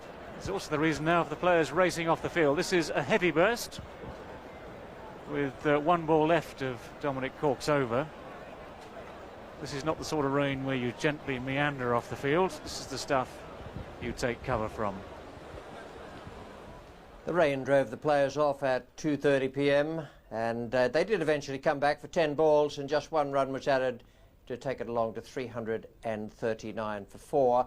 Then they were off again, and finally the umpires called playoff at 6:05. A very unsatisfactory day, unfortunately, for all the people who paid their money at the turnstiles. Saw some good batting, but it was most unfortunate that it should finish in that way. 339 for 4, with the not-out batsman Salim Malik on 2 and Asif Mushtabar on 1, and that brilliant innings, Syed Anwar making 176, 61 for Ijaz Ahmed and 35 for Insamam ul Haq. Now the partnerships, some good ones there. Syed Anwar and Amir Sahel 106 for the opening stand. Then Syed Anwar and Ijaz 133. Syed Anwar again with Insamam 95, and the little left-hander did the bulk of the scoring there also, and he then was out immediately, leaving Salim Malik to stay with Asif Mushtabar until the game was called off. Now the bowling figures for England, there are some not so good analyses there. Lewis 76 of 12 overs. Lally 2 for 56 of 22 overs and 6 maidens, continued his good form that he's shown right from the start of the series against India earlier in the summer. Croft 29 overs, 6 maidens, 1 for 64, a good debut. He looks quite a useful bowler, and the experience here will do him the world of good. I should think he's bowled his way into that team to go to Zimbabwe and to New Zealand. Dominic Cork 14.3 overs, 4 maidens and 1 for 45, and Salisbury had 91 taken from 17 overs. So at the end of 3 days, Pakistan 13 runs ahead, and the last line there, play abandoned for the day, tells the story tale. It's most unfortunate with Malali, the best bowling figures there, 2 for 56, but 326 all out and 339 for 4, and the way it's going now after 3 days and 2 innings not completed, the only 2 possible results are a draw or a Pakistan win, unless there's something quite sensational happens with the England bowlers tomorrow. And now a word from Geoffrey Boycott and what he thought of the day's play and how he thinks the game might shape up over the final 2 days. With rain spoiling the cricket, England had the better of the day. They came out today and had to bowl better than yesterday, and they did just that. In the first hour, Croft and Malali in particular gave away only 25 runs. They bowled very tight, very professionally, and put some pressure on the Pakistani batsmen, and that pressure paid off. The variation in flight by Croft and Malali pitching the ball up, that pressure paid off, and they got wickets. Now, even after that good bowling, England aren't out of it. I'm afraid that they're going to have to come out tomorrow, bowl very well indeed. They're going to have to polish off the Pakistani batsmen, and that's not going to be easy on this very flat pitch. And then somehow, the England batsmen are going to have to bat very well and very positively, because if they want to win the match and square the series, there ain't too much time left with rain around. Geoffrey Boycott with some melodic thoughts there on what's been happening today and what might be shaping up on the final 2 days. Speaking of melodic thoughts, we've got something out of the match here.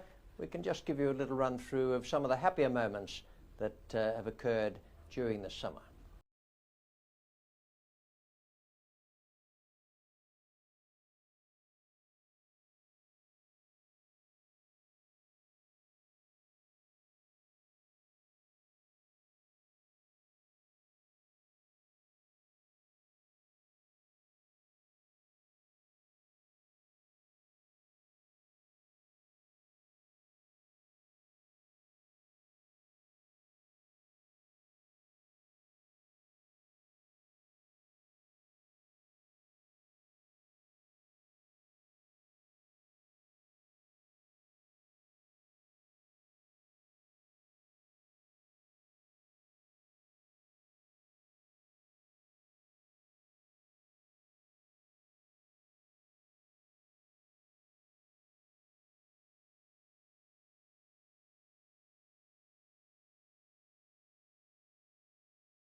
You got me.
Great cheer.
You can have the Olympic Games, you can have Wimbledon, you can have the World Cup at football and cricket, but Test match day at Lords, there's nothing in the sporting calendar to compete with that, mate. What I want.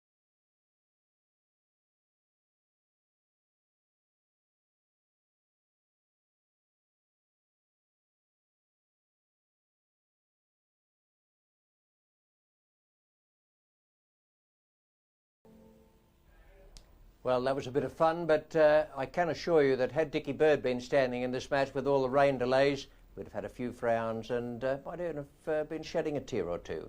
We'll be back with you here at the Oval for the fourth day's play. That'll be at 10:45.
Two lights on that meter on the right of the scoreboard suggests that it is getting just that bit darker.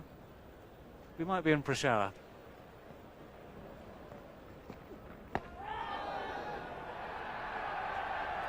A short run from Dominic Cork, almost taking Salim Malik by surprise. Just a little inside edge maybe saved him, I'm not sure, but he didn't pick it up very well. Oh, he might not have hit it even, but it's got quite dark. I wonder if he picked it up. No, he didn't hit it. He sort of never really got his feet moving. The rain's arrived. That's the reason for the umbrellas racing up. It's also the reason now for the players racing off the field. This is a heavy burst with one ball left of Dominic Cork's over. This is not the sort of rain where you gently meander off the field. This is the stuff you take cover from.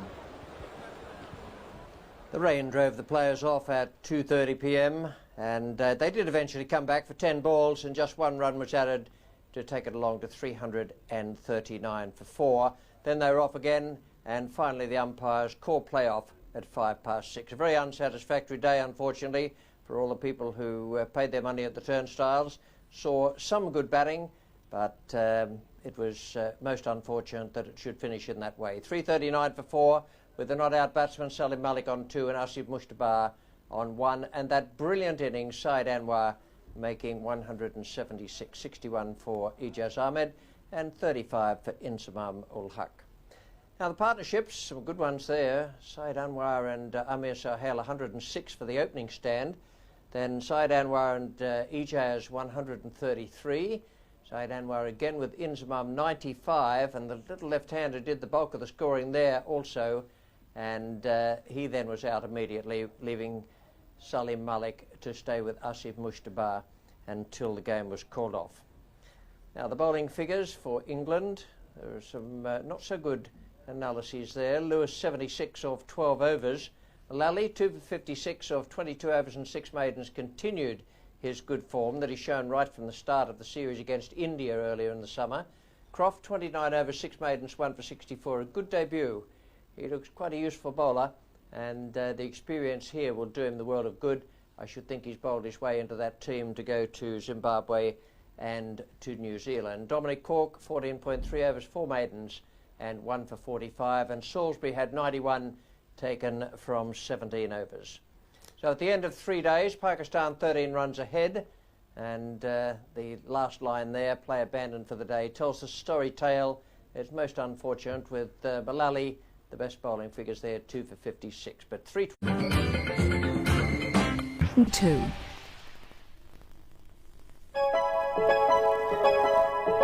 Well, now on BBC Two, Richie Benno reviews today's play in the third test.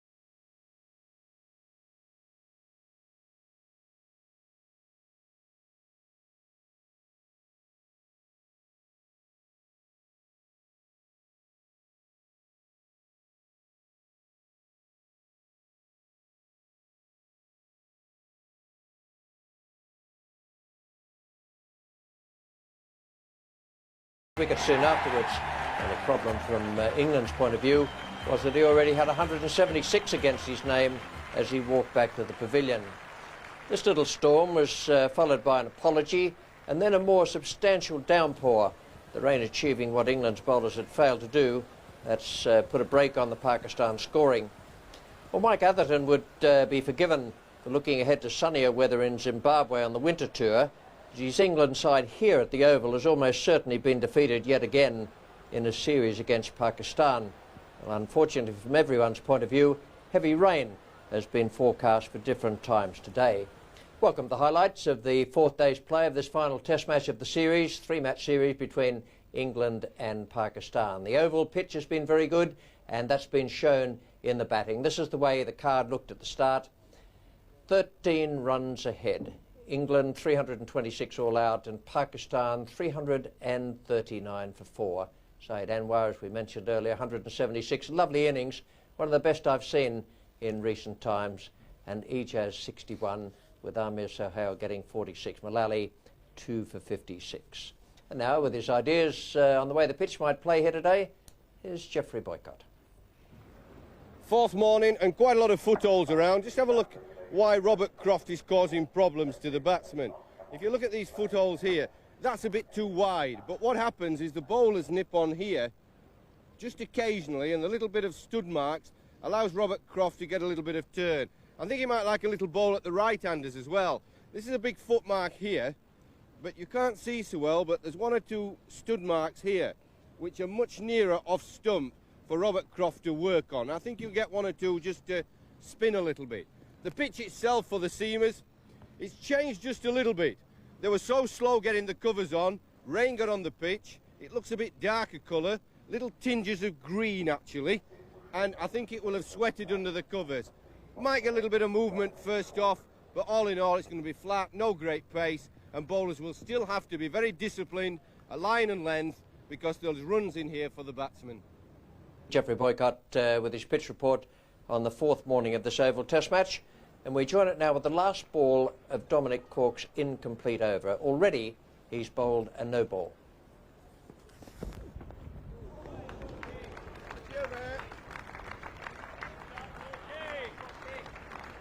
Nice start for Dominic Cork. He's got one to go past the outside edge.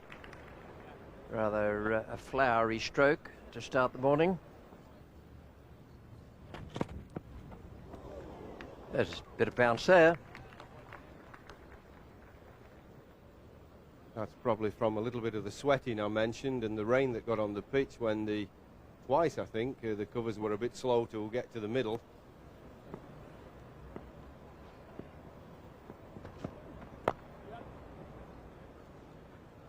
Well, now, at long last, the umpire is just issuing a warning. And that's for precisely the same thing. He was offering friendly warnings on 4 earlier occasions this morning, just inside 20 minutes play. This is the one that produced the warning. And that's in front of, his heel was in front of middle stump.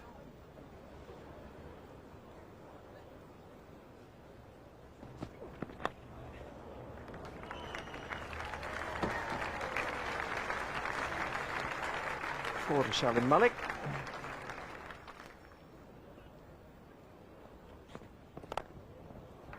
That's a lovely square drive. It was right in the slot for it, but still had to be played. It's one of his favourite shots, Salim Malik.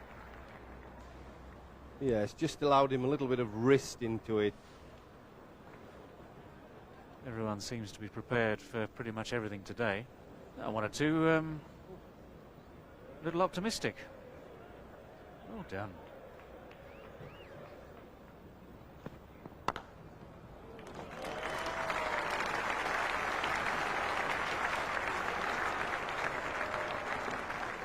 Well, a lot more certainty about this shot from Asif Mushtaba. When he gets it right, he plays with a lovely full face of the bat.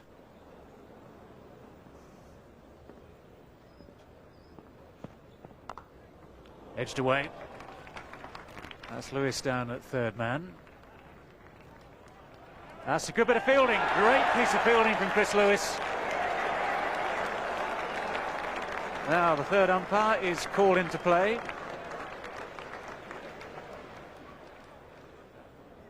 This is a wonderful piece of fielding. It was wide of Chris Lewis down at third man. A little bit off balance, but the throw is good. The throw is very good. Well, a misjudgment from Mushtaba. He was slow setting off the second run.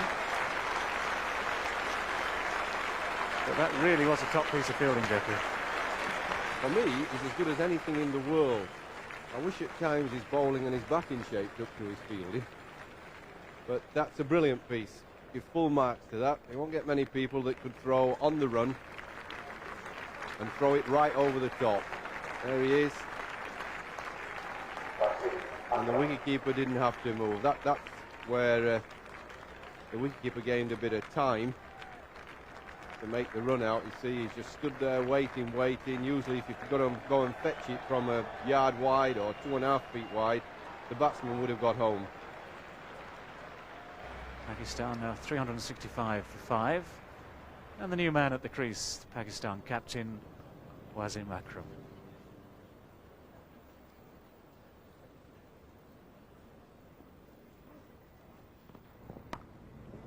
That's another edge.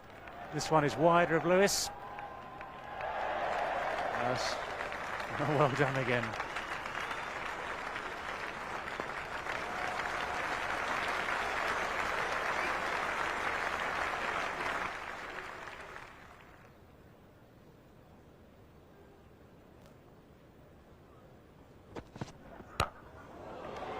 Certainly smacked that one.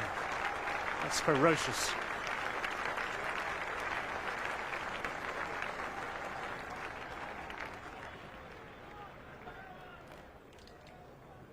I think he was waiting for this, expecting a short ball early on from Chris Lewis. That's a better delivery. Good pace there. Yes, the first ball wasn't really short enough in the sense it needed to be higher. This one was a better length, and that's a dreadful position for the batsman.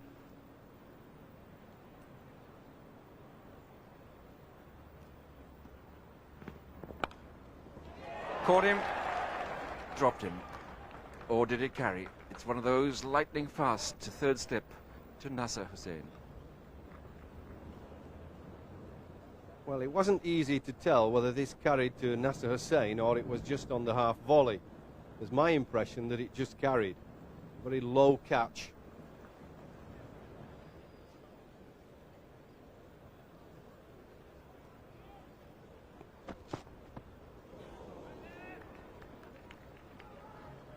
I don't know what Wasim Akram's saying to himself there, but I hope it's something pretty brutal. I mean, look at it, he just plays at the ball. He's miles away from it, and the front foot goes across a bit. One of those Wrigley's batsmen. He's stuck in the crease in chewing gum, I think. He never gets his feet moving. He wants to try a night or two at the local disco and get his feet going. Looks as if the disco's come to him.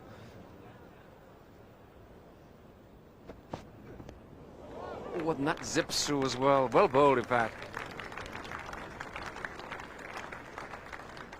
Beat him for speed, I think. It's now querying the eyesight as well as the footwork. The Texaco one-day international side was announced this morning. There was a moment earlier in the morning when Chris Lewis's name was in that squad. And I have alongside me Ray Illingworth, chairman of the England selectors, who can perhaps explain to us how one moment Lewis is in there, Raymond, and the next moment he was not. Yes, well, Tony, as you say, he was in the original squad, but unfortunately, due to disciplinary reasons this morning, then we decided not to put him into the one-day international squad, and Dean Headley took his place. And what was the misdemeanour? Well, the main thing was the time he arrived at the ground, which was 10:25. With no explanation beforehand, no phone call or anything else, and Michael interviewed him when he arrived, and he was not happy with his explanation. And had there been a prior warning or previous occasion? Well, shall I say he's not the first to arrive at the ground usually in the morning. Leave it at that.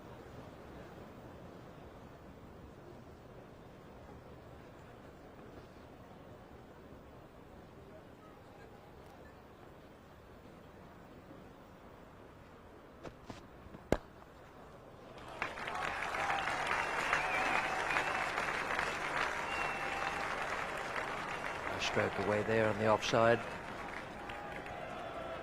The 50th boundary of the Pakistan innings. It's not far away. Haven't seen Chris Lewis bowl with more fire for quite some time. It's definitely not far away, but umpire Merv Kitchen gave it a long, hard look.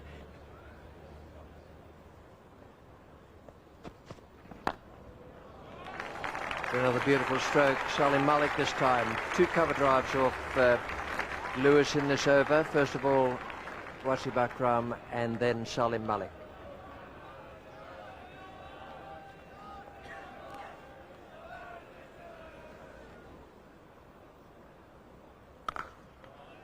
And there's another lovely stroke.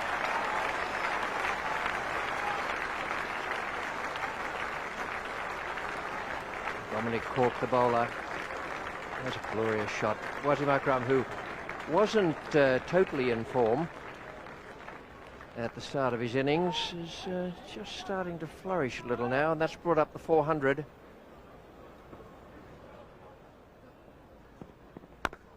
It's a good away swinger and brilliantly fielded.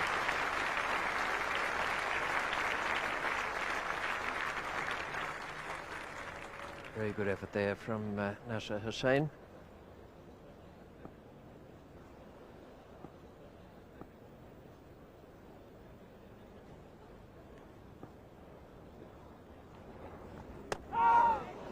That's another good top spinner.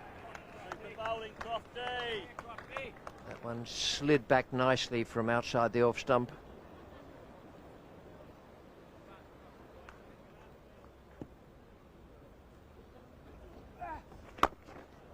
Great shot.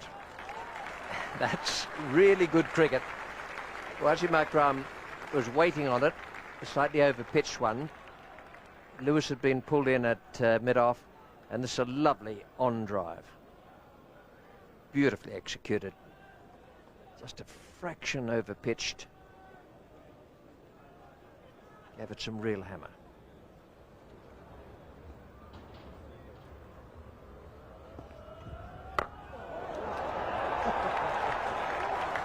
That has indicated the thinking of the Pakistan captain. He's given that some Larry Dooley, I can tell you. And I think he made up his mind he was going to smite it a long way.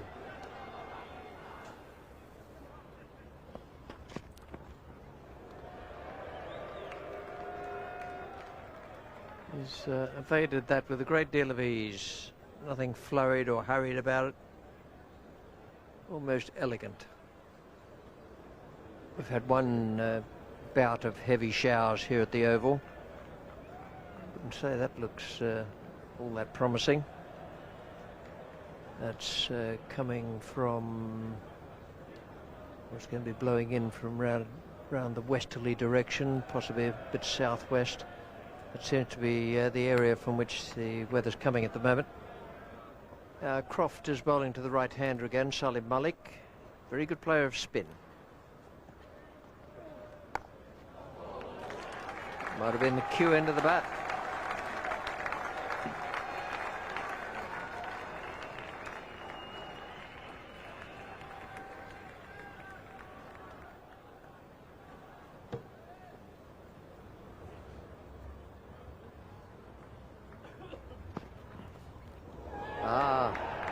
Well bowled.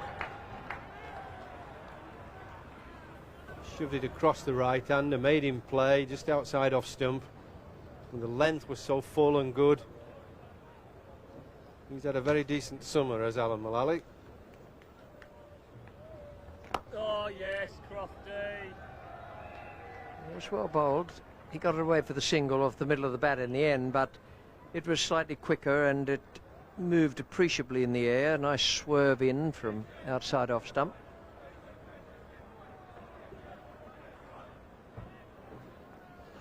Riveting stuff here.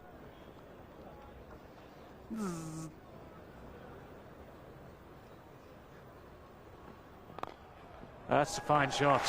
Right off the meat. Lent into it nicely. That's 4 runs.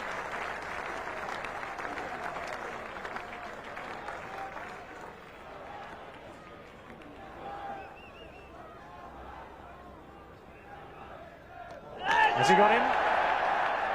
Well, we'll find out soon enough. The third umpire has been called in for this one again by umpire B.C. Curray. Wasim Akram again looking to launch this one way into the distance. Missed it, overbalanced, And the question is, did he get his back foot over the line again in time?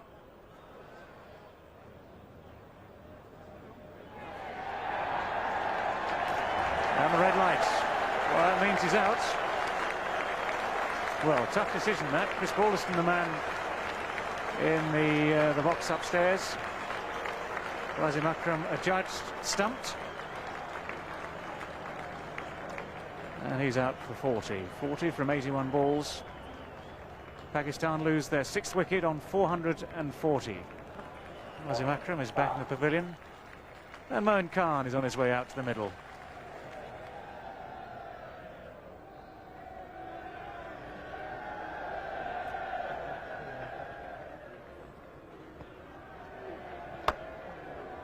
Four runs. Well, that's one way of getting off the mark. And I'd imagine that Moin Khan is under some instructions to try and get himself in pretty quickly and put bat to ball.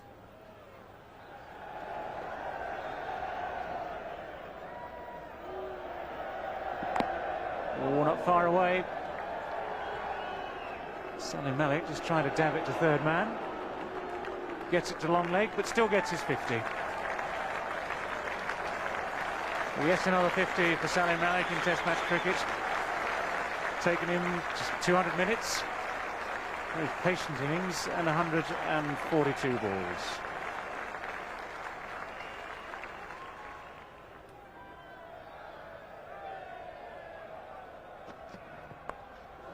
Interesting. And effective.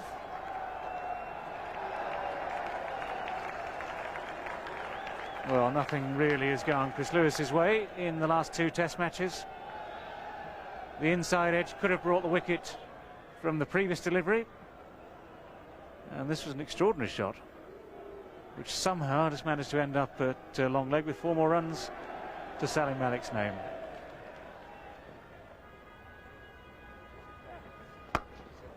Good shot, clean hit.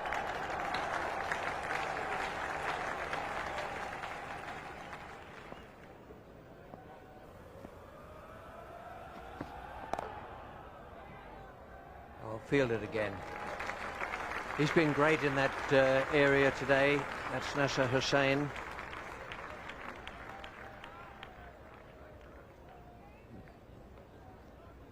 Yes, his outfielding has been very, very good. He just had the chance of making a catch early on in the slips and he put that down. Other than that, he's fielded brilliantly.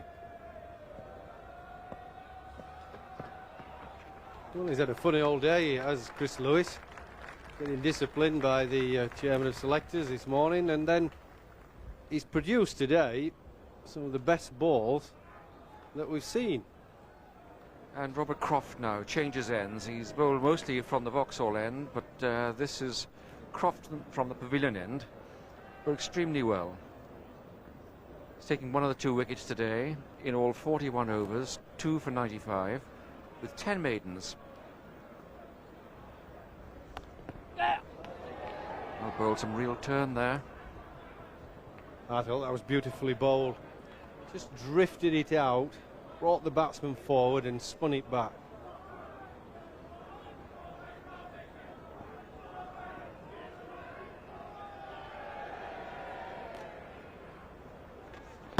Oops! Well, that was a brave effort to catch it. That was an amazing, thundering shot. I suppose that goes down as a drop catch, Jeff. Definitely off his own bowling. You might say, well, it was fiercely hit, but you've got to hold on to those in Test cricket. And as a spinner, you've got to be ready for them coming back.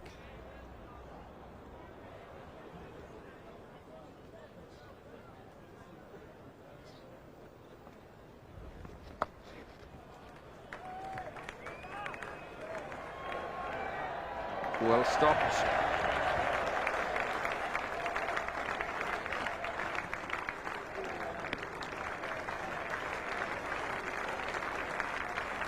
.485 now for 6. You see, that's the wrong shot. He's bowling too wide. What he wants to be doing is pitching it up So they have to drive him off the front foot, and they have to hit him through this area. Great big area here. Then they're hitting him on the drive against the spin. See, as soon as he pitches it up, it's a different ball game. And it wouldn't matter if they drove him a couple of times off the front foot. See, big spin there.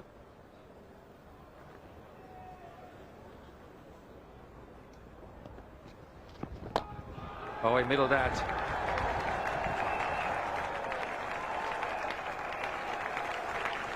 Just a bounce or two and over the rope at the far end. Fine shot, a real positive move forward now by these two Pakistan batsmen.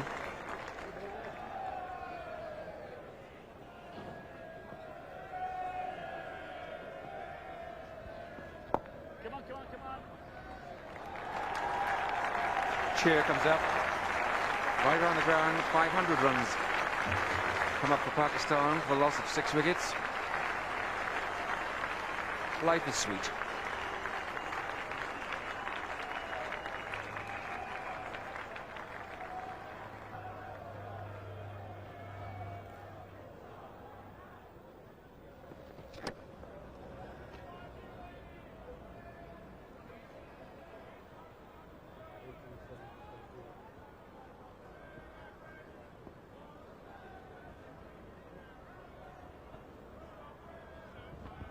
That's a googly and bowls him. Well bowled. Very well bowled, because the ball before he bowled the google and that wasn't picked except by Alex Stewart, and so he repeated the dose. Well, this is a nice wicket for Ian Salisbury. Nice bit of turn. I'm not sure that the batsman spotted it, and if he did, I'm not sure that he expected it to turn quite as much as it did.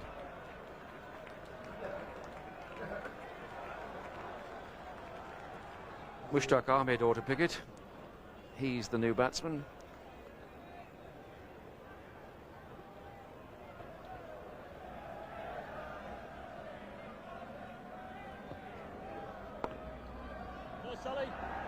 Got a rush. And he's home.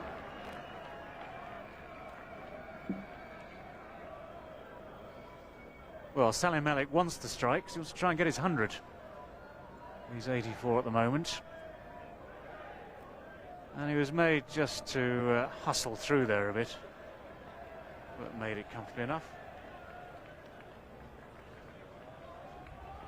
Bowled. Well, the biter bit. Mushtaq didn't pick it. It's extraordinary, isn't it, for a man who bowls all kinds of variations. I think there was more chance there of him picking his nose than picking the delivery. He had no idea what was going on.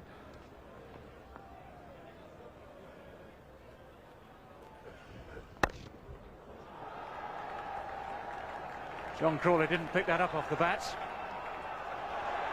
And, well, he's somehow managed to stop it going for 4, I think. Now, I think BC Pire is going to just check that with the help of the third umpire. Question is, it's just quite hard to tell whether or not ball was in contact with body, but BC, with the help of Chris Balderston, has decided yes, the ball was in contact with the body when the body was in contact with the line. 4 runs.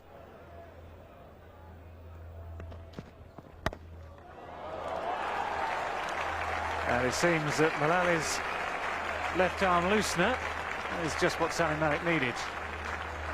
No one back on the boundary at either long on or long off.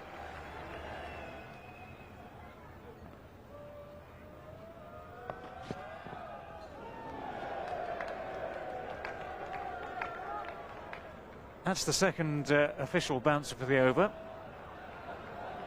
And it was a very awkward one too for Mushtaq Ahmed, dead straight.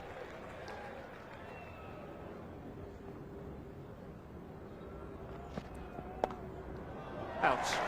The simplest of catches for John Crawley.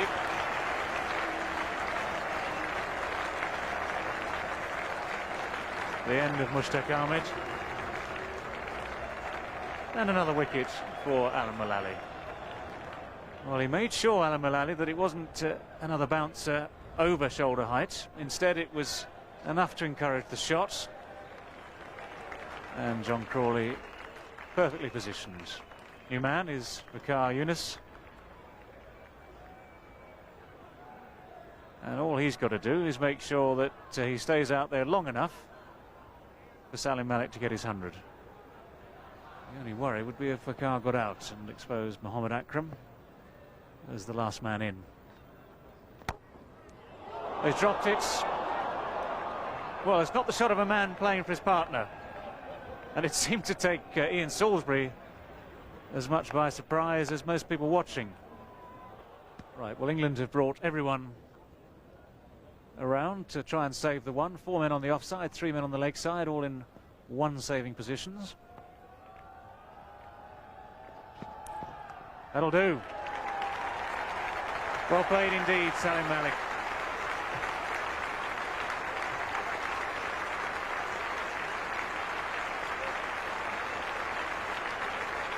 Well, Salim's declared himself very happy with his 100, declared himself quite happy to walk off the field and acknowledge the applause and turn the spotlight now once again onto Pakistan's bowlers. But a very good 100 by Salim Malik. Not out 100 off 223 deliveries. And just the one ball of that Alan Mullally over was enough. Warmly applauded by all here, the crowd, the Prime Minister. Yes, a lot of applause there for Salim Malik, an even 100, and then the declaration. 5:21 for 8, and once again, a good even-looking scoreboard all the way down with the 2 century makers, 40 for the skipper Wasim Akram, and Moin Khan chipped in with a very handy 23. The bowling figures for England, you wouldn't expect too much there. Lewis, none for 112, Mullally, 3 for 97, Croft, 2 for 116, that's a satisfactory debut for him, 47 overs and 10 maidens. Cork 1 for 71 and Salisbury 1 for 116, came back a little today, 29 overs and 3 maidens for him. Pakistan 195 runs ahead, and that's a sizable lead. Now, big problems there for England. They really do need to work very hard and to bat through if at all possible. We're going to join now in the first over. Wasim Akram is the bowler. Michael Atherton is taking strike, and there's just 1 run on the board. Ooh, that's a tough delivery. Be nothing easy out there this afternoon.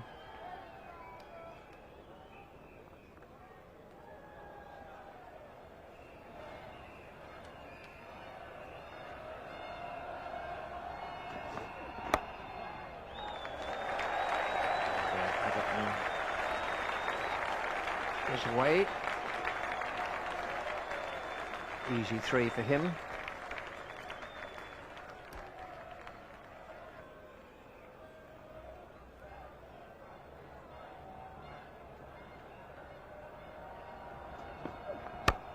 Nice stroke. They get 3 for that if they like to motor along a bit.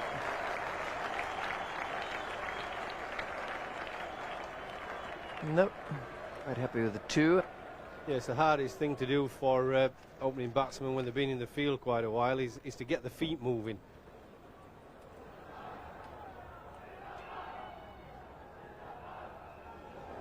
That's a beautiful delivery. And Wasim Akram is quite prepared to just say to Alex Stewart, failed.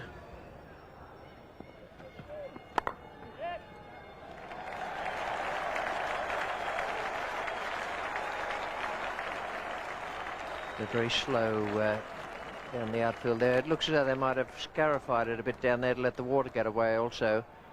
And then it will have been rolled.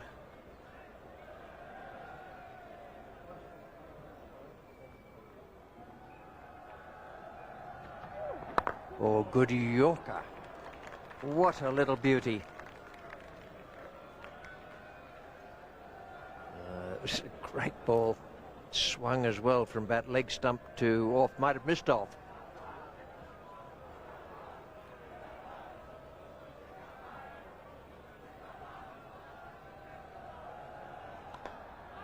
Oh, that's a nice juicy full toss. Put that away quite easily.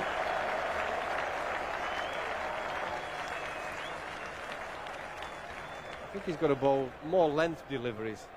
Let the ball kiss the pitch and just do a little bit of something. Oh, nice timing. That'll make it to the boundary. That's a lovely shot.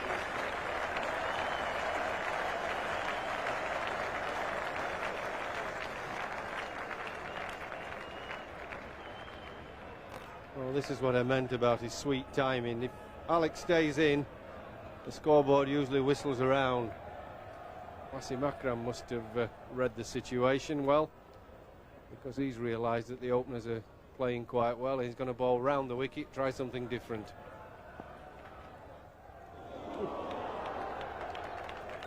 Nicely predicted, Jeffrey. That was quick, pretty straight. That's the sort of delivery, actually, that for a moment everything stops beating within the batsman.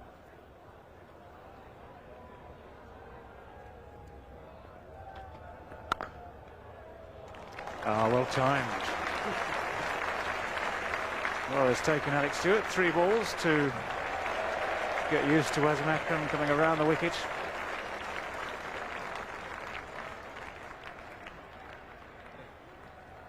When you watch him in full flow, once he gets those feet moving a bit, he's as good as anybody in the world. A bowl. There's a no ball there. That's a nasty delivery to have to play.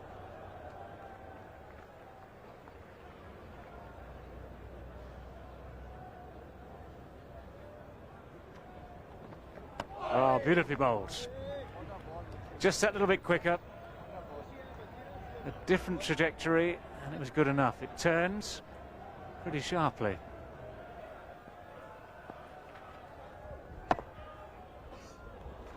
Just guided away. That's the one advantage of facing quick bowling. You can always use the pace of the ball. And if you get the angle of the bat right, that ball races away for 4 very quickly.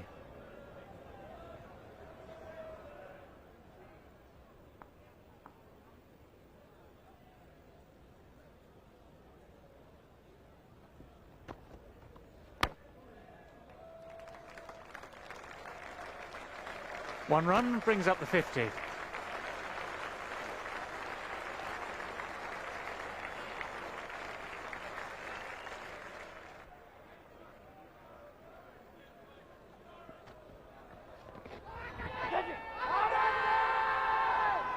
Not out. BC Curray completely unmoved. And that's why.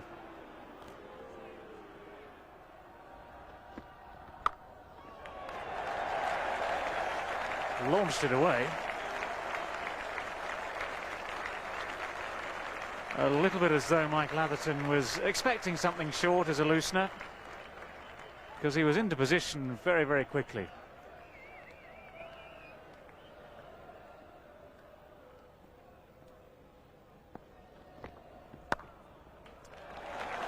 Wonderful shot.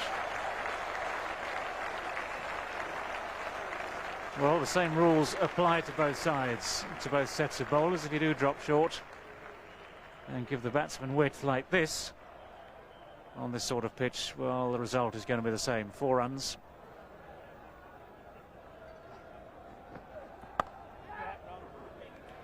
Nicely played away, well controlled. Atherton has got himself into position very quickly for that stroke. These runs are very important for England.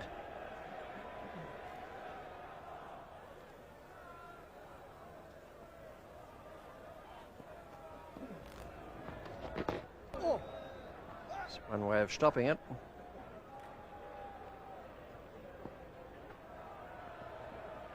Amir Sohail.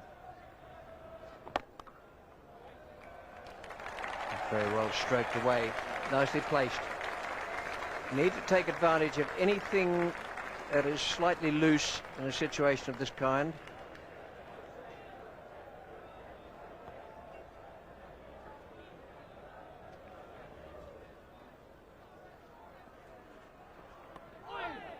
That's very well bowled. Quicker ball, much flatter in trajectory.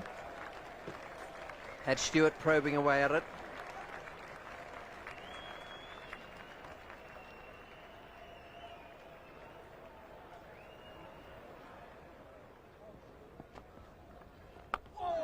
Well played. That's jumped at him a little, and he's kept it down very well. Lovely drop of the wrist there. Play the ball straight down into the ground. Yes, that was a nice stroke to finish proceedings for the day for England, and a very good performance from Atherton and Stewart to get through to 74 for no wicket. Atherton 26 and Stewart 40, and after all that wicket keeping, top class from Alex Stewart of Surrey in England. 8 extras in that total of 74 for no wicket. And the bowling figures for Pakistan: Wasim Akram 7 overs for 35. They weren't too worried about keeping runs down out there. They had attacking fields all the time. Waqar Younis 7 overs for 24. Mushtaq bowled very well. Hardly bowled a bad ball in those 7 overs and 2 maidens, and had just 11 taken from him. It took Atherton and Stewart all their time to keep him out. And Amir Sahel 2 overs of left arm spin, 1 maiden and no wicket for 4. So the situation at the close of play on the 4th day, a full 90 overs still to go, 121 runs behind England, but a terrific effort from those 2 opening batsmen to get through to that point. 74 for no wicket. Now then, what's going to happen on the last day of this match? Well, Geoffrey Boycott has his ideas on that, and also on today's play as well. Yet another good day by Pakistan as they batted soundly and sensibly to put themselves in an impregnable position. Salim Malik was the chief architect, a very nice, patient, controlled innings. He was never in any trouble, no real fireworks, but nonetheless it was a fine, patient century. England, no lack of effort. Mullally and Croft were still the best bowlers. A couple of good spells by Chris Lewis, but you never really felt they were going to bowl Pakistan out. Some of the best cricket was left to the end. Michael Atherton and Alex Stewart, who've been fielding for best part of 2 days. Wasim and Waqar firing on all cylinders, bowling very fast, very aggressive. They had to withstand all that, and they did it splendidly. But in the end, tomorrow it's going to be England playing for pride or to make a draw of the game. On this very flat batting pitch, they should manage that. Well, yes, we thought that at Lord's as well, but it didn't quite work out like that. Once Pakistan got through in that test match down there, they really made hay among the England batsmen. Now it's very important for Stewart and Atherton that they keep on tomorrow in the same vein as they left off this evening. We're going to be with you tomorrow here at the Oval at 10:45. We'll be on BBC Two. It could be a very, very exciting day. Some excellent cricket, as indeed was the case today, highlighted for me with a very mixed day for one player in the England side.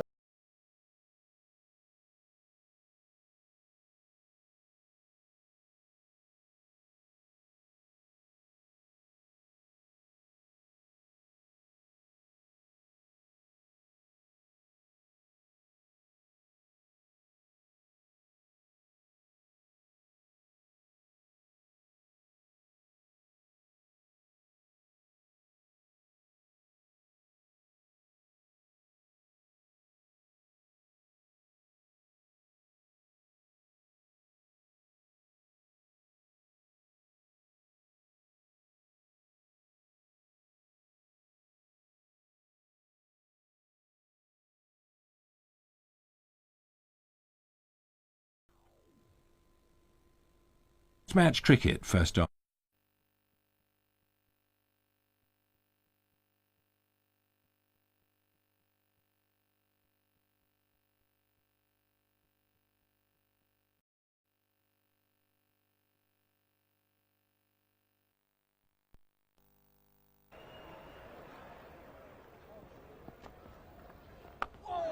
Well played.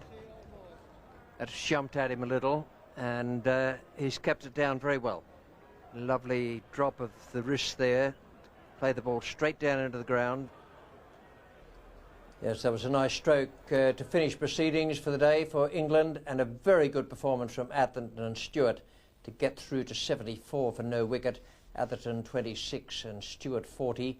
And after all that wicket keeping, top class from Alex Stewart of Surrey in England. 8 extras in that total of 74 for no wicket. And the bowling figures for Pakistan: Wasim Akram, 7 overs for 35. They weren't too worried about keeping runs down out there. They had attacking fields all the time. Waqar Younis, 7 overs for 24. Mushtaq bowled very well.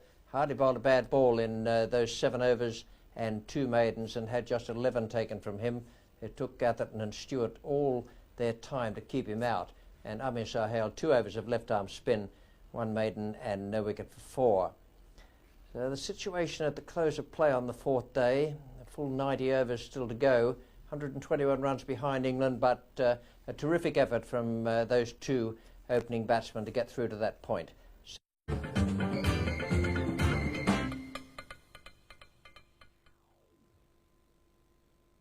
Match cricket, first on BBC One, the final day of England versus Pakistan.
In putting on 74 without loss yesterday evening, but they needed to keep their heads down again today. It was at Lord's in the first Test match that England began the last day in a similar position. On that occasion, they folded abruptly in the second session, losing 9 wickets for 75, and effectively the series.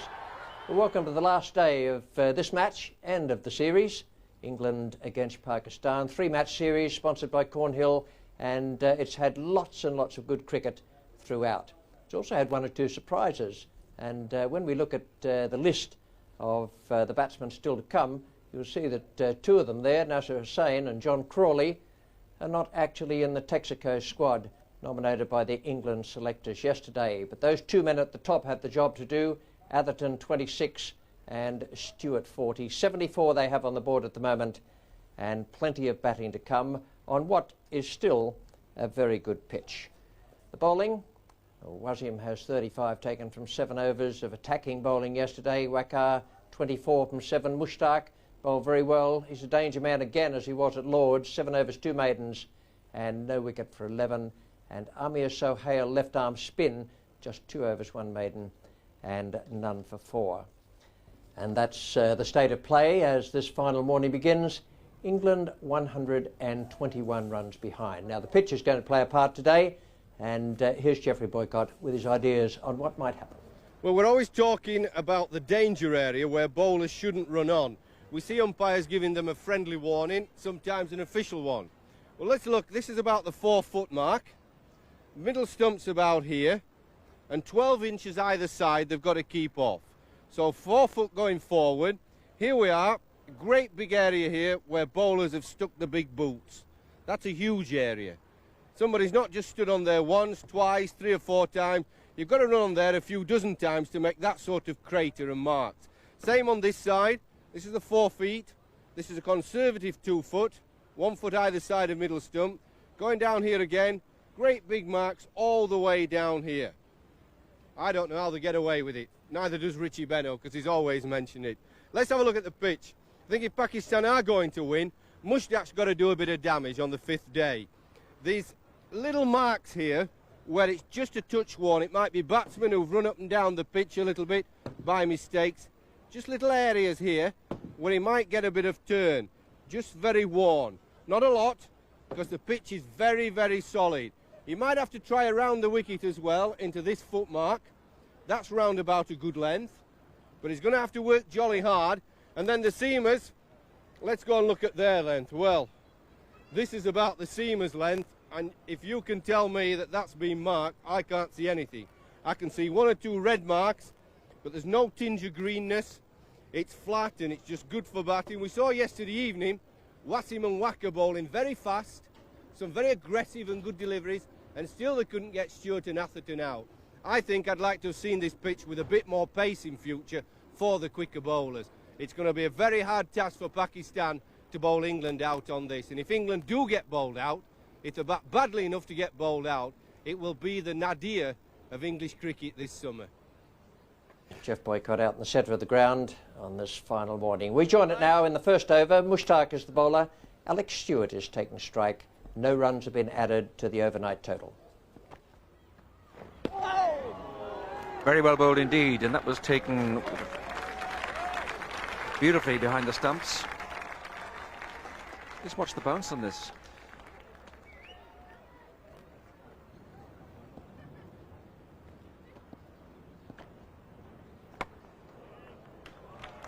Nicely bowled and beautifully played.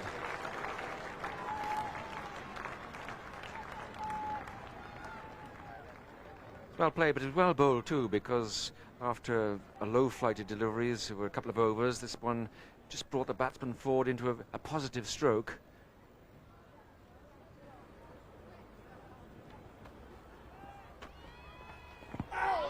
Appeal for LBW there, no shot played by Atherton.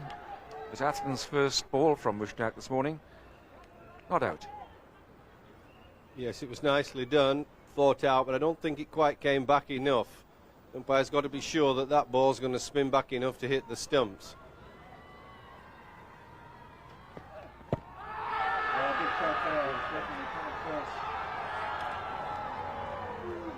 Definitely pad first.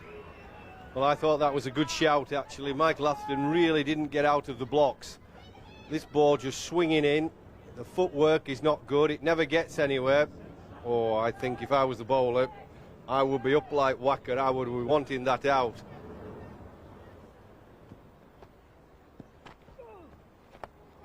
Oh, that would have gone straight to Wasim Akram if he'd stayed at gully. But it flew for 4 on this occasion.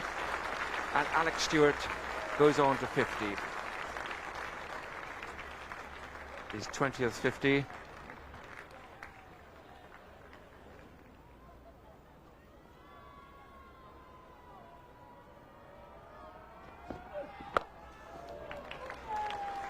As well stopped. That got to him very quickly indeed. Amar Sohail's out there at deep mid wicket. At Lords, it was pretty much the same story in the first Test match. That's nicely clipped away. It's throwing just too close to leg stump this time.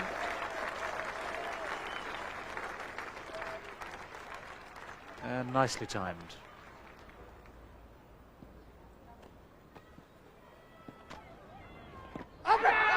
Big shouts, not out. Unperturbed.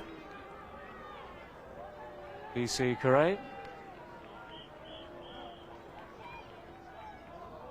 Well, it seems to have come pretty much off the middle of the pad.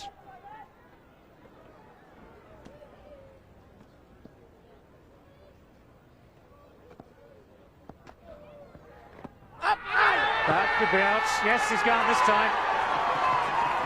So a reward eventually for Mushtaq Ahmed. Reward for persistence yet again. Just changed the line ever so slightly, bowled it a little bit straighter. And this time Alex Stewart definitely making contact with a little bit of an inside edge onto the pad. And a good catch at short leg. Yeah, you see Alex plays firm at the ball, especially when he's not quite sure what the delivery is. It's asking for trouble. He's done very well to get a half century. Plays the seamers exceptionally well, and after all the long period he had the back pads on for England, wicket keeping, that's a very good performance. England 96 for 1. Nasser Hussain is the man ready now.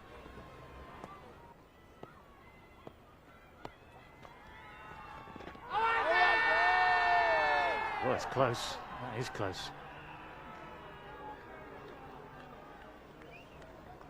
Well worth inquiring. Well, maybe just slipping down past the leg stump. That was the direction that Moin Khan, the keeper, was going.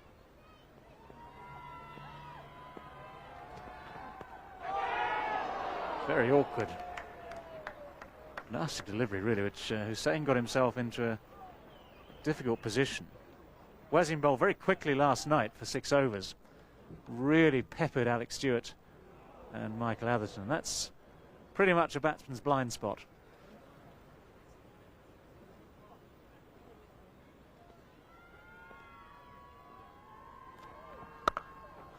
Great shot. Well, that's a great response. It wasn't as good a delivery this time from Wasim Akram. Nice way to bring up the 100. That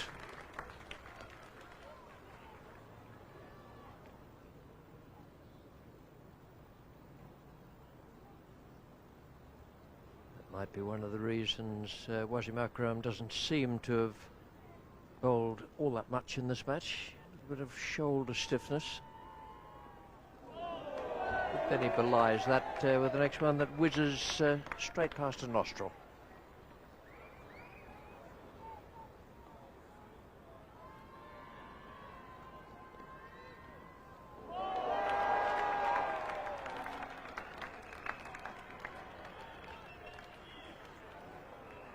It's got him more on the back than on the shoulder, but we've given him just a little bit of hurry up.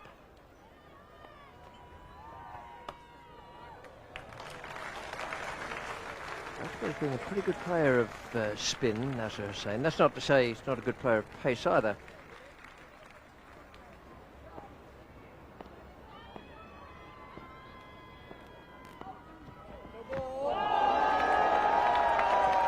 Another no ball call. And the law remains as it is. Boulders will be called for going an inch or so over the line.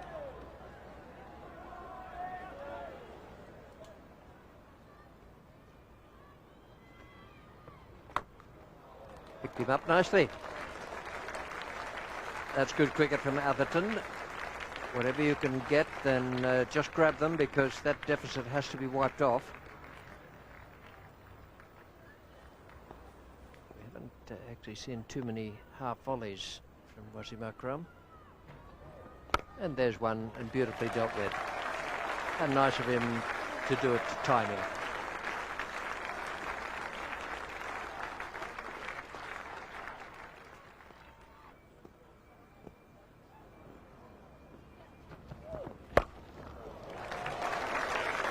Beauty.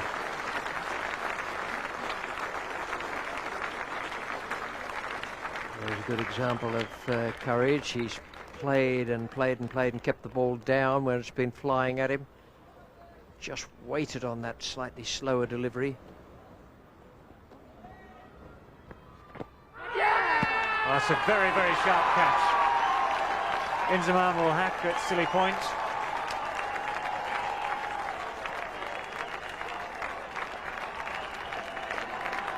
And the second wicket of the morning falls in similar fashion. Alex Stewart caught at short leg, Michael Atherton caught at silly point. Both little inside edges onto the pad. Squeezed away their pad bat this time. And beautifully taken low to his right by Inzamam. Disappointment there for Michael Atherton, not just because he got out, but he looked to be playing Mushtaq fairly comfortably. He had a plan, he knew what he was doing when the ball pitched outside leg stump, he just padded it up, there you are, he's cross. And Graham Thorpe, the new man.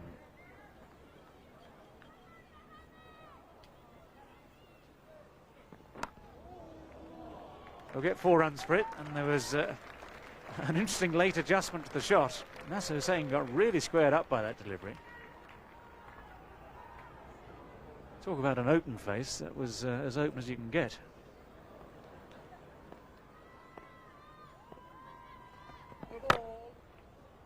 No ball call this time, and that's on its way down towards the third-man boundary.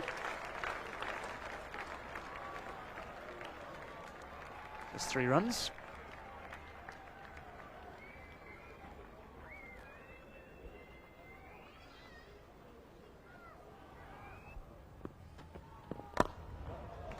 Good shot.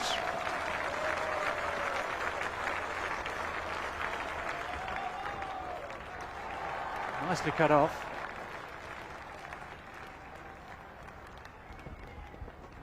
Syed Anwar, the man doing the fielding.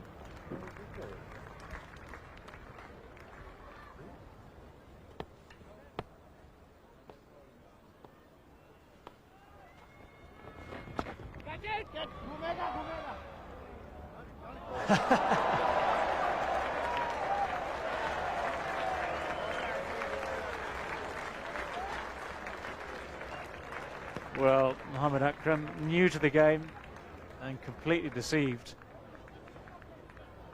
For a moment as it left the bat, that was in danger of carrying down to square leg, but because it was such a big top edge, there was a lot of spin on the ball. And Mohammad Akram got himself in just the wrong position, and was completely deceived when it did turn from about 5 yards in front of him. Played that all right. That's again behind square, but 4 runs. He's got a very good eye, Nasser Hussain. And whatever problems he might be having with the angle of the bat, he's letting the ball come to him, hitting that from right beneath the eye line. That's the place to hit it. Let the ball come to you, let the pace of the ball do a lot of the work. And that's 4 runs.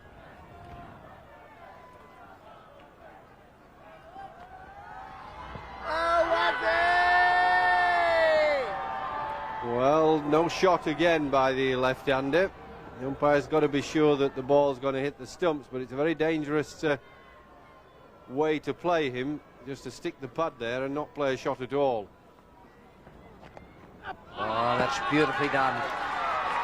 That's a great delivery. Graham Thorpe didn't pick that. And it was perfectly pitched, just about the perfect wrong one. Always great to see bowling like that. Bowler runs up and tries all these things, and sometimes they come off just like that. A good lesson there for all sorts of people, including Graham Thorpe.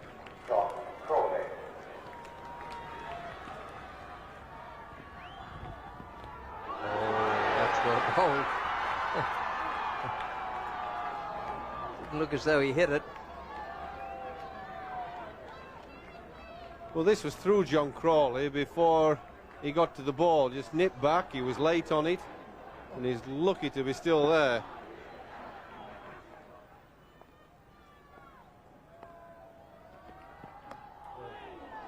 Well bowled again.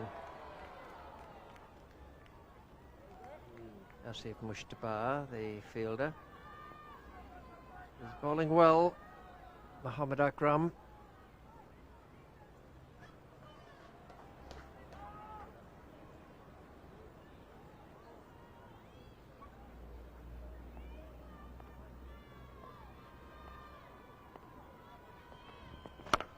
It's well bowled and beautifully played.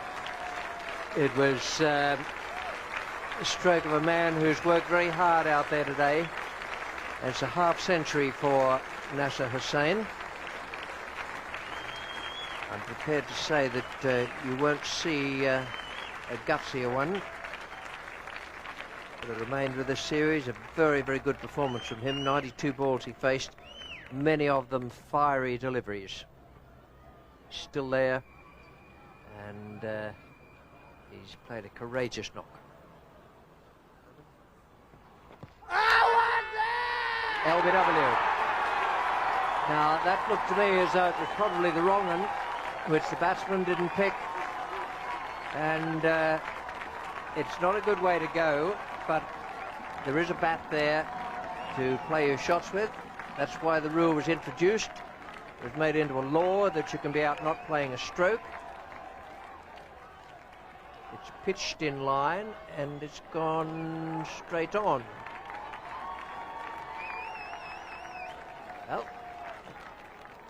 batsmen who don't play shots always take that risk. Well, he had to be sure it pitched on the stumps. That's the key thing for the umpire. I'm not so sure it did. It was a tight call, but he's had a good match, that umpire.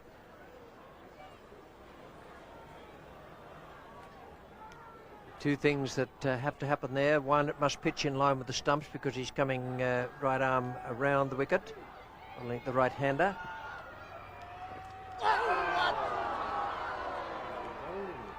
And the second thing is that it must, in the opinion of the umpire, have been going on to hit the stumps. That was a brave leave, having just seen Nasser Hussain given out. Just flicked his body or his pad on the way through.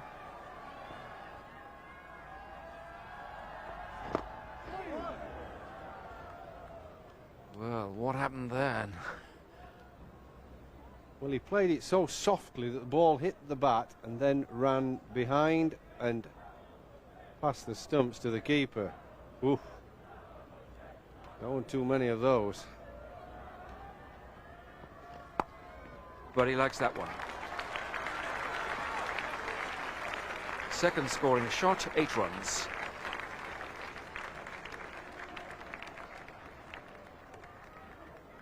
So they're trying to block his big shots to keep him there in the cage of close fielders. Yeah! And that's it. They succeeded. 5 wickets for Mushtaq Ahmed. Nick Knight got 2 fours away, but truly he was riddled with uncertainty. Eventually, instead of soft batting it, he attempted something more positive and plonked the ball straight in the bowler's hands. I feel his best game batting down the order is to attack. That's how he did it Headingley, and this is not a situation that I felt he was comfortable with. This propping and copping, men around the bat. I fancy that Mushtaq is played enough cricket that he felt that as well.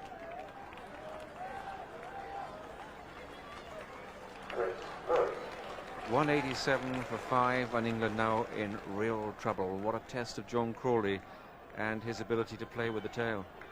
And Waqar Younis really has arrived at the optimum moment. Oh, that'll be 4 runs, full toss. It was the late curver, but it started on leg stump and eventually curved its way to square leg for a boundary. So this is where England are now. 2 runs behind, 5 wickets down.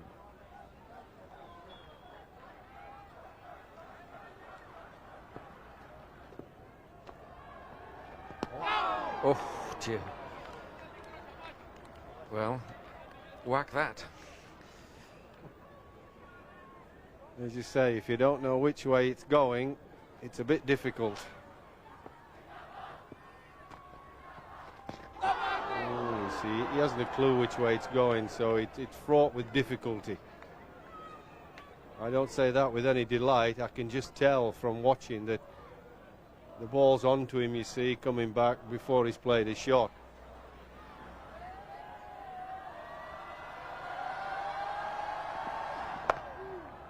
Oh, that's well bowled. Beautifully bowled.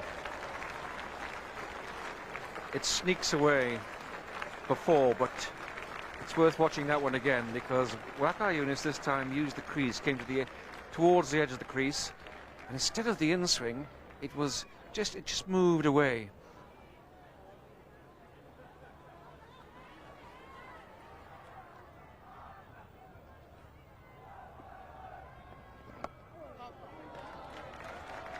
Certainly 2 here then for John Crawley.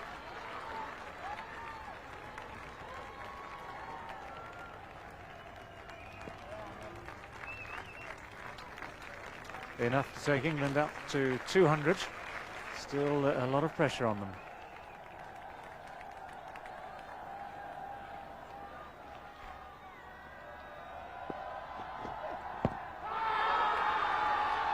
Not out.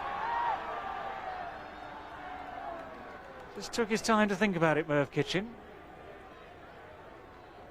You can't blame him for that. It's just about in the right place. As it happens, it was, well, that could be called no ball. Some part of the foot has to be behind the line. So much the umpire has to do in the space of a split second. Check the front foot, check the line of the ball, size up the position of the stumps, the pad, you name it. That's close and out. No hesitation this time. Bakar Younis just changing the line a fraction. Chris Lewis this time couldn't get his pad outside the line. And the end of an unhappy couple of days for Chris Lewis, an unhappy couple of weeks. Great delivery. Great delivery from Bakar Younis.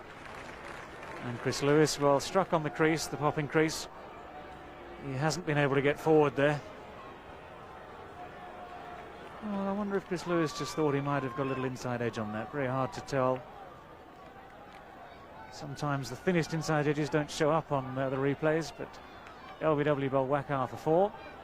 Now for Dominic Cork, just 2 slips and a gully. The man is still there at short extra cover. I might be tempted to put another slip in from somewhere.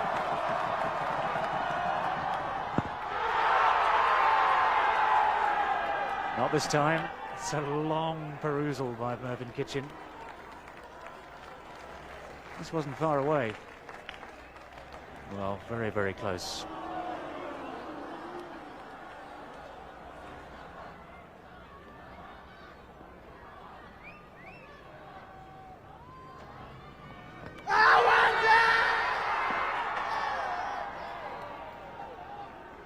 Well bowled. I think he's a lucky lad to get away with that.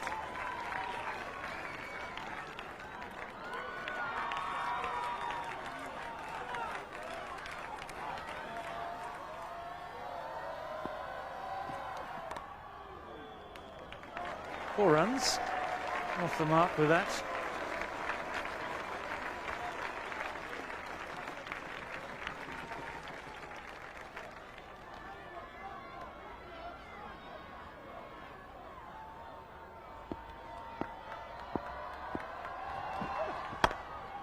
Good shot. Well, that's one way of fighting fire with fire. Good, solid, straight drive.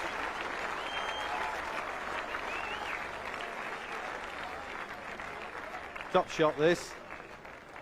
No problem about that. Attention just distracted for the moment from some idiot who's getting onto the ground.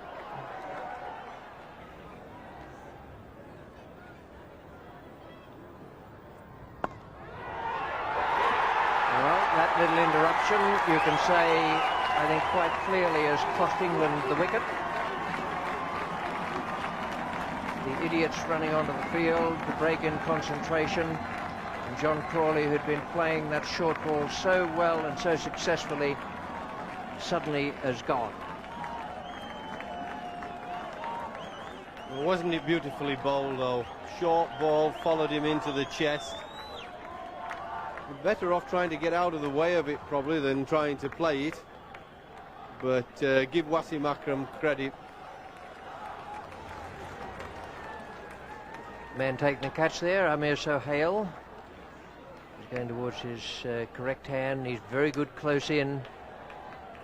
Just one minor little point I'd raise, and that is whether under this ridiculous front foot law that was actually a legitimate delivery.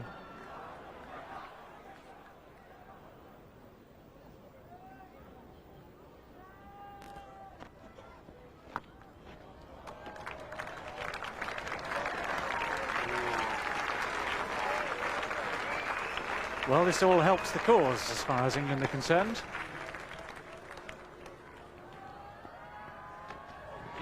Oh, that's it in full toss.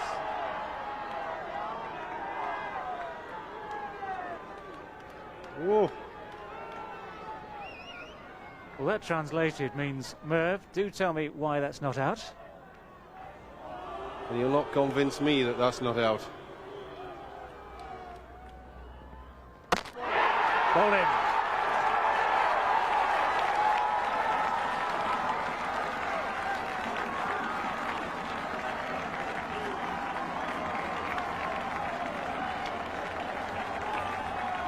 Well, it was interesting while it lasted. Dominic Cork on the counter-attack for that 26 off 33 deliveries. Well, I don't know how you play that. W.G. Grace, Jacobs, Garfield Sobers and Bradman. I think you're going to have a problem playing that.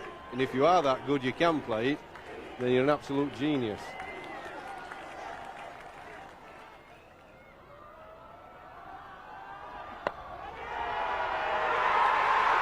Gone this time. Well, it was too much for Robert Croft. Really has been electric cricket from Pakistan. As Robert Croft wins his way slowly back. Tell you what, this front foot law is giving us plenty of scope here. And Wasim Akram now has 299 Test match victims, with Alan Mullally in his sights.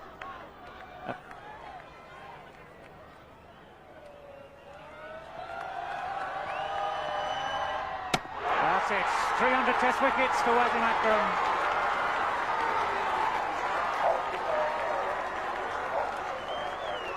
England are all out for 242. And the tactics that worked for Alan Mullally in the first innings, nothing like as successful in the second. And final view. Painful one as far as the stump camera is concerned.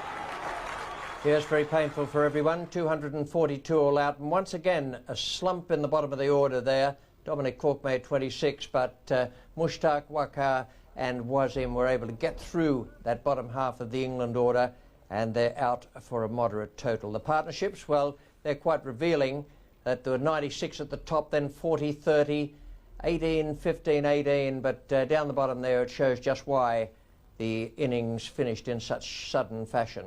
Very good performance from Pakistan, I can tell you. That's the way the bowling figures are. Wasim Akram 3 for 67. Waqar didn't get many wickets, but he bowled pretty well, 1 for 55. And Mushtaq Ahmed, 37 overs, 10 maidens, and 6 for 78. A brilliant performance from him. Well, that's the way the match looked, with Pakistan needing 48 runs to win. And we join it now with Mullally bowling to Saeed Anwar. That's the last ball of the second over, and 7 runs are on the board. Oops. Well, what you know.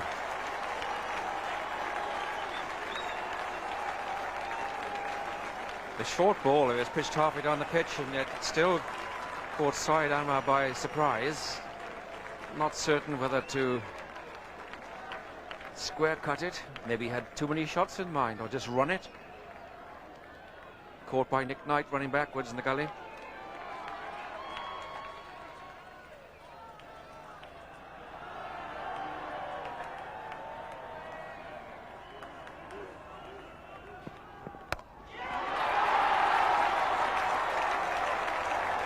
That's just a long hop, wonderfully swung away by Amar Sohail.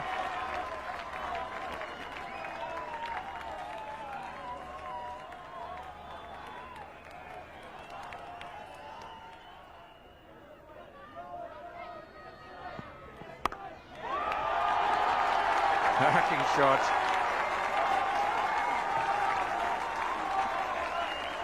It's really made this number 3 place his own, Ijaz, and now without the pressure on him. Lovely swing of the bat.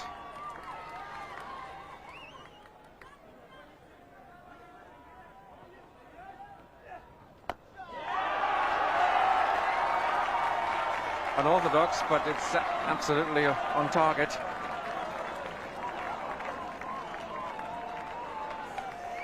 Four runs there.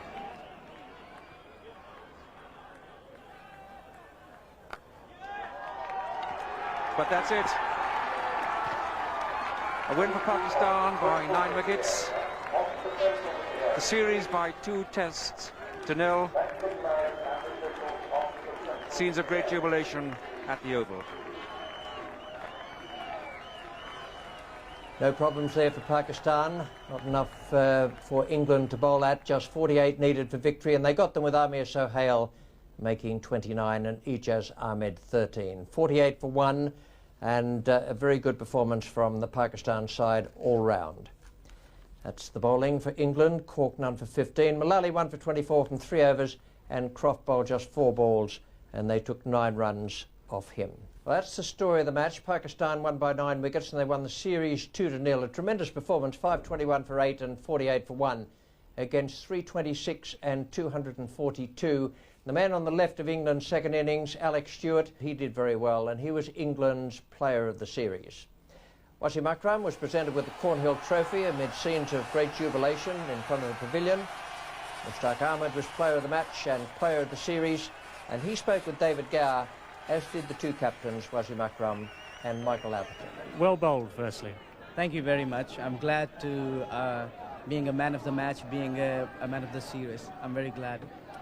Now, this has been a wonderful effort by you. Firstly, at Lords in the first Test match, there are 4 wickets in the second innings to bowl England out there. 6 wickets here at the Oval. You obviously enjoy bowling in England as well on these wickets.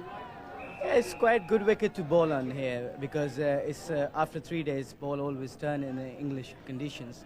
So I just need I mean, I always believe in hard work to bowl, just bowl, keep bowling.